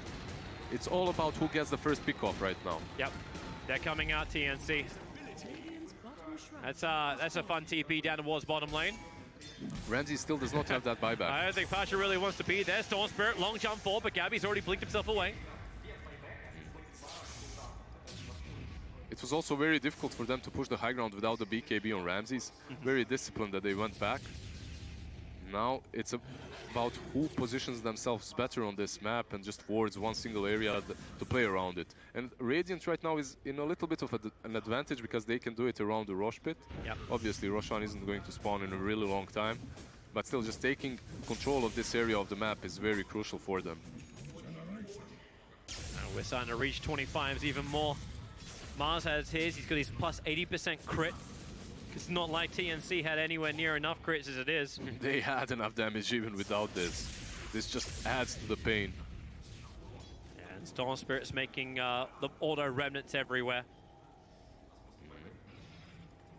You also have Wisp getting closer to his 25. Most likely going to be that minus 30 seconds relocate. Not really the biggest level 25 talent, but it's a little bit useful, I was guess. gonna say, like, I don't think he wants the, like, with all these regeneration items, there's not much point taking the other. Yeah. And Gyro took the homing missiles. Also, it always feels a little underwhelming. Definitely some more control coming from him, at least. I was like, hey, we've got BKBs, don't we? Oh, no. I'll just fire some missiles at you, hope for the best. Solo on level 15 gets that 120 gold per minute talent, which is pretty good for a silencer. You can always get an additional force or maybe even a refresher, which he's doing in this game. To have 2 global silences in one fight.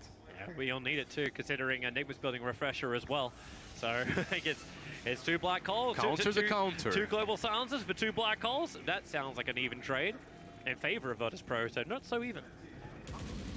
Depending on timing. You talked about damage mitigation. AA is actually going for that Crimson Guard. AA is getting the Crimson Guard. Not really something that you see very often, but I have to say, at this point, you don't want your offlaner to be buying these kinds of utility items. Sometimes if you have a Vlad, you even sell it and let your position 5 buy it. It's not something that you see very often from tier 2 teams, but every great tier 1 team does that so well. They cycle the items through their cores later on in the game when you reach these late stages. Well, you're going to put that 90 gold per minute from his level 10 talent to work. He's using Ice Blast to push out the lane, so yeah, you have to give something back. Like, this is charity. Like, what you're giving back is you're allowing Mars to buy an extra item. You're giving him an item slot. That's the most important aspect of it. And this Enigma as well. Instead of getting some utility, some extra utility, he can actually go for the refresher so that the black holes are dangerous. But he doesn't know that the refresher on Silencer is up already. And Sol's been very wise. He's hanging away from any kind of vision. I say that when the map is dark. Like, TNC have defensive observer boards inside their own base or just out the edge of it. Like, I love the mangoes too. It's a close perimeter. Oh, because he needs the mana. Yeah, just for the some extra mana. He actually has to burn all 3, right, before he's going to have the mana. Okay, Ancient Apparition moved away from the Crimson. He's now got an Aghanim Scepter. Aghanims, all right, forget the utility. He wants damage too. I am greedy, but also Aghanim's buff up is real good. It's pretty good, yeah. Yeah, not going to say that's wrong. Enigma's got his Refresher Orb up and running, and now he's trying to build into the Lincoln Sphere after 2. So everyone's just being prepared for the fight. But Tim's is in full defense. Gyrocopter's pushing in the bottom lane with the Io. They're always feeling that they're having to look behind themselves, TNC. We're reaching that stage of the game in which it's all like strategy falls into water. Of course, you have to be thinking about who uses their spells first, like Black Hole or the Global Silence, but it's all about this first attempt, this first pick off. Oh, well, it's like, hey, Ramses, do you want to go on me? You can homing missile. This could chase up Pasha. He's going in, but he does have vision up there. It's underneath the Radiant Observer Ward, so they get the Altaran off. But Pasha BKBs and walks away, so the fleet for the fleet, it's only like 40-second cooldown. It's not easy. really, not the longest cooldown, so you're pretty satisfied that you forced this BKB. His and that was a 10-second one. Yeah. That's a long BKB to go down. That's something that Pasha has to do. He has to jump in and try to get those early initiations. You can't really allow Storm to jump in first any longer unless he's zipping all the way to the AA in the back somewhere. It's kind of funny to watch Io pick up the tomes. Hopefully he actually gives one over to the Silencer and doesn't just use both the cooldowns to get him to 25. I don't think his is that worth it.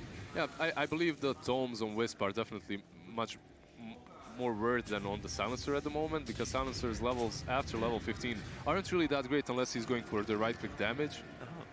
And he's not. Like, Solo is just a refresher of.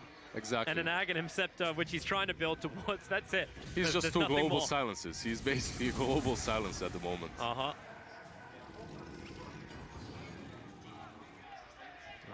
The pressure. This Mars starting is to so build big. up around Roshan. You got a little bit of time. He will respawn in 50 seconds. But that means he could be up, and that's why the teams are already starting this posturing. Yeah, we have the dance of the Rosh pit once again. Both teams gonna just camp around the pit, the most interesting part of the game sometimes. Sometimes it's just Hey, I feel like every time I've sat in this seat for the main event so far, it's been like, where are we battling? Roshan. Where are we battling next time? Roshan. the teams got really good when it comes to fighting around the Roshan timings, right? Yeah. And taking the proper areas of the map when it comes to that too. And also just having these battles last for like 4 minutes. Yep. Because everyone's got buybacks. it's you, all across the board. And you have relocates in, you have the storm to jump in, you have the boots of travel. And it still feels like TNC have so many different ways they can just clean up these waves. It was an 1100 crit that came in from Mars to wipe out a wave.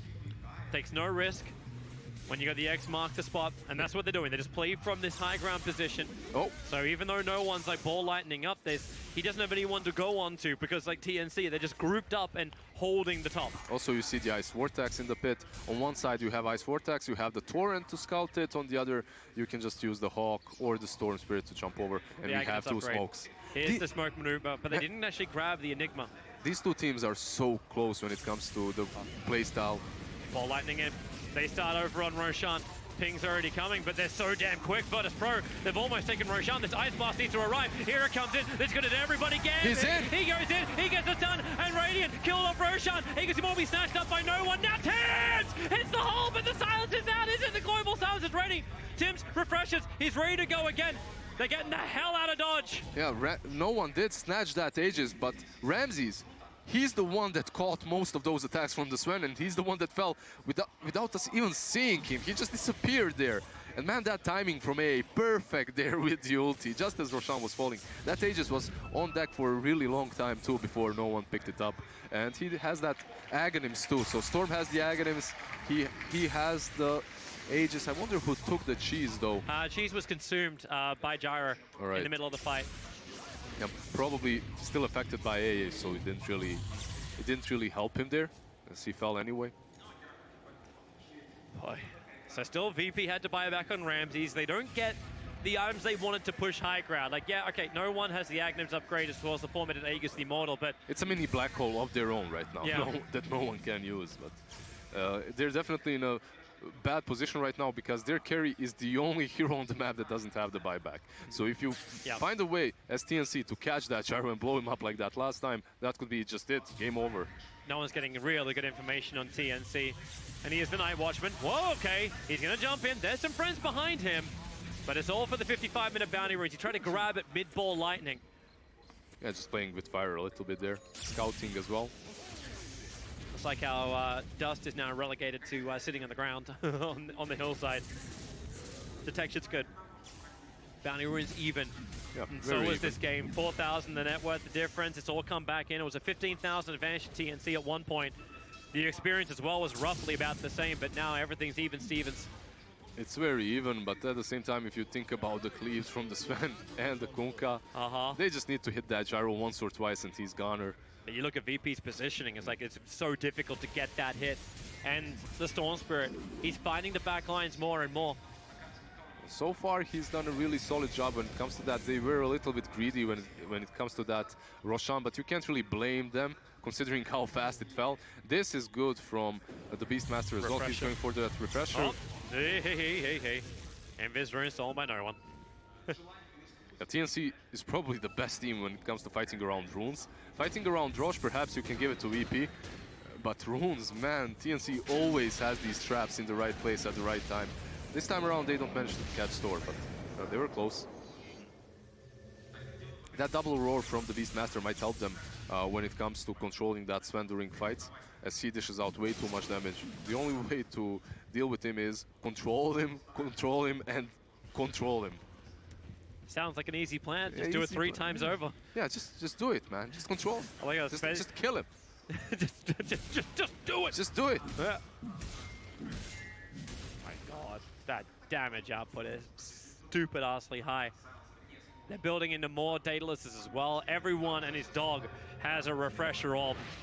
You've got one, I think it was actually in the quick buy for, actually I think Gabby's changed his mind again. He's going back for Butterfly now. Yeah, as he notices that the gyro does not have the MKB. Courier's bringing his Lincoln Sphere. That's what he's getting. Well, he has Lincoln Sphere and then he has Phase Boots as well that he can swap out for another additional item. Nice. Yep.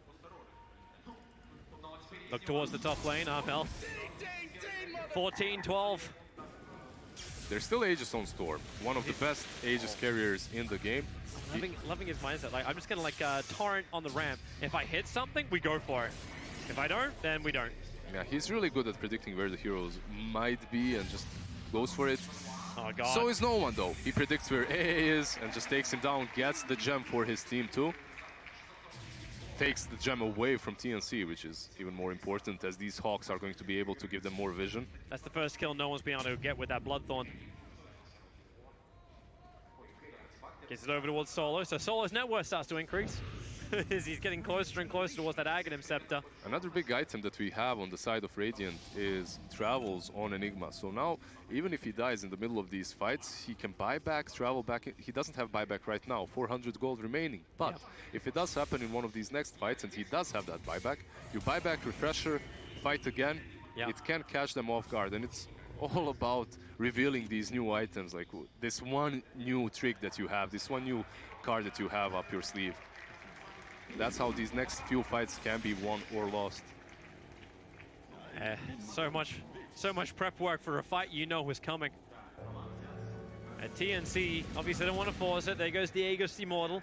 Kind of knew that was going to be burned just because of the buyback cooldown timer on Ramses. VP don't take the risk. Still an elimination game. But they still don't have the buyback on Gyro. They're ready to go. Here goes the ball lightning. Jump in, nice and deep over on Gabby. Gabby patiently waits and does not burn his BKB. They want to play underneath that Tinker Ward. Up on the hillside. Just someone from VP needs to come a little bit closer. No one's there. They see Pasha as well. They're checking the hillside and so much information. Jump forward, Cuckoo triggers the BKB. No one, only down a half mana. And that doesn't matter when you're a Storm Spirit. You really don't care. Yeah, that's very carefully played by No One and Pasha. The reason why they were down there is because of the Arcane Rune on the Storm Spirit as well. They wanted to play around a bit, force TNC to be there, as if you can force them to be on the bottom lane, then your Gyro is safe in your own jungle. And that Gyro still does not have buyback for 2 more minutes. So you're pretty much just trying to delay the game a little bit longer.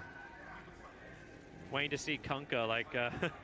There's no Blink Dagger on him. He's just using his phase boost to get around, but he's going to replace that with another Daedalus soon. Just some more damage, I suppose. He's just going to have no movement speed.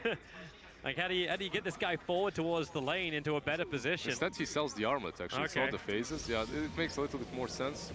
He needs his positioning. Roger, TPing out safely. 60 minutes, we cross the hour threshold. These teams are taking it late into the night. Yeah, the only hero on Virtus.pro that doesn't have that level 25 is Silencer, who's trying to get towards his Hex. On the other side, I believe Ancient should be the only one without 25. Well, with the Aghanims on Ancient Apparition and the level 25, that's going to be very interesting too, to see what he takes. If he gets plus 5% Ice Blast kill threshold, that would be pretty good with the Ags and the ulti, but he could also take the 700 AoE Cold Feet. That's a lot of control. Yeah, when BKBs are dropping a little bit lower too, maybe that would be more problematic for Virtus Pro. You drop the duel, like the arena, and then the 700 AoE Cold Feet, and they're just frozen inside. I like that. Like Mars is playing with the lava, and then Ancient Apparition is like, well, you know what? I've discovered a new type of bending. Just some fire and ice. It's still better than Season 8. Actually, that was Ice and Fire. That's the other way around. It's close enough. Yeah. Let's not pick on details. Oh, wait, no, that's what everyone was doing for that entire TV series. And they blame us when we have like a cup of coffee on the table, on the panel, or something similar, and those guys just casually forgetting Starbucks everywhere on the set. Yeah, that's going to be the newest sponsor. Like you think Game of Thrones takes a long time? Try getting through an entire day of Dota 2 games. Try and get through an entire week of Dota 2 games. We need the real energy here. Out, jump in, Storm going in deep. Raw's already out. They start over on Mars with a Vortex back. Trouble for Cuckoo. Able to get that BKB off and then survive. VP retreating back out again. No one's regenerating up very, very quickly. And TNC, they want to try and find this fight. No cooldown available, but you still got the double Global Silence and the double Raws available too. They would love to fight. Yeah, I love how Gyro is just leaving these little presents for them, these little homing missiles as he's running back. Actually going Silver Edge Gabby. All right, he's going to trade out that Blink Dagger to go Silver. Actually, no, he's going to put the boots in. So that's what he goes instead, the Butterfly. But this is so dangerous. They've already given away a gem. Like, VP will have vision somewhere. It gives him one extra way of initiating, I suppose, getting closer to the Gyro. Ice Blast is coming in. They see. There's your jump forward. They go after the Gyrocopter. He's protected, looking for the cleave damage, but the quick relocate away. God's Strength is used. Do you jump? Do you jump? They get rid of the Dire Observer Ward, but there's remnants everywhere, and yeah, you don't jump, Jack. The buybacks are up. The God's Strength is used. BKB isn't there. So if you are a Virtus Pro, you should be looking at smoking up and fighting right now. You're in a pretty good position. As you can see, Pasha just running uphill here. I like this from Roger. He gets a Desolator, so he does actually still get the ally target. But it's meant to work with Ramsey, so he hits absolutely everything. Yeah, look at that damage from the Wisp. And now just beats down on Roshan. The Roar is there. It's over an Enigma. And this is really problematic. Tims does have buyback available. Roshan's already down on half-life. He has to use it now. The Creeway's pushing him through bottom. This will also be problematic for TNC. He has to buy back right now if they want to he does. It's already too late. Here comes your buyback in. Start with the ships. Start with Anthony. It's all going on the pit as well as the ultimate. Maybe they have the damage. Roshan killed by Radiant. Armel got the Aegis Immortal and the fleet. It just keeps sailing through on top of Virtus Pro's head. Storm is down. His buyback's available. Roger, he's just a Desolate King, but has no damage. And the Black Hole is cancelled. Solo used the refresher. Now Tim goes again with the Black Hole. Solo's caught on the edge of it, and he's got him. 3 of them caught inside the hole, but the damage isn't enough yet from TNC. It's coming from Virtus Pro. Gabby will go down. Buybacks up from him. The Aegis Immortal will be burned, but that is one very dead Conquer. No way out. Buybacks are all still available from TNC. There's more in the tank. But Virtus Pro will drain it first. Man, Teams was so patient in that fight, waiting for the proper Black Hole, and he did catch them. But it doesn't matter because Storm buybacks, and then just zips right through them in the backlines and deals so much damage. Virtus Pro, they've been so patient for this. The Black Ball can't tell him to hurry up. TNC, 3-man smoke up. Sven has buyback. Enigma does not. The Hawk will give him vision inside the base. That's why TNC is smoked. Virtus Pro, they can't go for the Megas. Here comes your Ice Blast. Cuckoo puts down the Arena of Blood. They want to try and have a crack here. And Mal No One jumps in deep. The ships don't hold him in position. No one just ball lightnings away. They know they can, but then again, you can clean through the waves quickly as TNC. That relocate was so important in that situation because there was no BKB on Gyro ready. And now with that BKB, if anyone initiates on them, they can actually fight. They go again. The melee ranks is dying. Sven is brought back. Fortification tries to slow it down. Armel, here we go again. Toss him up in the air. Cuckoo tries to skewer him back onto the racks. Pasha jumps in for his own roll on the BK beat up Mars. They want to dive back on him. Man, the damage! They pull him through. They drop him down. TNC, that's really the game. Armel can't stand and fight. All he can do is die. The Ice Blast won't connect on anything. Virtus Pro are going for the GG push. Man, look at Roger. He's a Death Star at this point, just destroying these buildings with Desolators. GG. 65 minutes. Virtus Pro. Patience is a virtue. They have an abundance. TNC, they play their big combinations. They played it superbly. But Virtus Pro, we wondered how they could play around it. We got our answer. They just played around their buybacks so well. Around that little ball of light with the Desolator just destroying everyone in those last fights too. But most importantly, no one buying back in that crucial fight. Solo as well with the global double. It was really well played by them. And it came down to that Rosh fight so many times in this tournament. It's all about that Rosh. It looked good for TNC. They used the boat. Sven jumps in. They managed to even snatch the Aegis. They managed to have a good Black Hole. But you just can't stop Virtus Pro. Man, you really can't. But of course, the next team will have to give it a shot. Team Liquid, they're in the lower bracket. still massive props to TNC. Fourth position for this competition. Before we start singing VP's praises, TNC have played superb Dota, TI winning level Dota, but they've had a couple of falls now here in the lower bracket. VP is one of them. You can't blame them. Virtus.pro, they're kind of a team that just forces you to make mistakes because they play so well. Yeah. And they have this hectic style of playing too, which if you try to match, mistakes have to happen. Yeah. And that's where they thrive. Like Virtus.pro just abuses them so well. Yeah, and I want to see how VP play up against Team Liquid. That's their next big opponent. Liquid's had some time to think about Virtus.pro. They're definitely watching these games, and VP, like, they weren't flawless. They weren't flawless in their play, but it feels like as the day just goes on, VP gets better and better. As this lower bracket goes on, they get better and better. Will be enough for Liquid. Will be enough for the grand final against VG. You want a flawless team. You need to be flawless versus them. Yeah, Definitely. I want to see. But lovely, flawless Dota. That's our last day, hopefully. Yeah, for tomorrow we are hoping for flawless Dota. I am happy that today was not flawless Dota though, because that makes it just all the more enjoyable to watch. Oof, what a game to go out on for TNC and Virtus.pro. That was a shame though. No game 3 in the house. I'm sorry, you were really that makes it just all the more enjoyable to watch. Oof, it was some beautiful game to go out on. Oh, come on, it was fun to watch. It was a great game. No game 3 in the house. I have to sorry, understand really the that makes it just all the more enjoyable to watch. Oof, it was some beautiful game to go out on. Oh, come on, it was fun to watch. It was a great game series, but I have to understand IO hitting Roche from outside the pit with the 25 talent. You have Silencer literally at one point during one of the fights, he solo smokes just so that he doesn't show on the map, so he's guaranteed to have that silence. Great game of Dota. I mean, where do you want to start breaking this down, Gods? Let's see some From highlights. Yeah. From the highlights, we are starting at minute minutes 18. in. I mean, the laning stage was overall pretty even, which is why good coming into these highlights later on. But it felt like a very hard game for teams to have those same black holes we'd seen previously. And it did feel like TNC were a bit kind of discombobulated in some of these fights. They just kind of split up all over the place. And a big part of that is just the storm factor. No One Storm was just so hard to lock down and deal with. Yeah, we talked about the 5 position picks of VP early on in the draft, putting pressure on the opposing cores, but in this draft, you felt the pressure of the Silencer more on the Tim's Enigma, not able to just get out of control in these team fights as he was against LGD earlier in the day. I give a lot of credit to Ramses in this game. I thought he was very patient in a lot of these fights. We've seen him at times in his young career have the tendency to really rush into some of these fights, and his positioning was very, very good in this game. This is such a tough Enigma game because you have a refresher, Silencer has a refresher. Yeah, you need to play a mind game, and there was, I think, one fight where TNC could have won since Enigma bought a Shadow Blade, and I think this is the one where he could have actually caught Silencer. They had no vision whatsoever, but missed him. He wanted to get all 3 of them. I think Solo needs to buy back in this one. Yeah.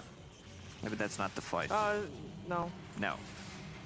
Well, this was a great black hole. Yeah, this is one of the fights they do really well. They TP out as the Storm buys back. Yeah.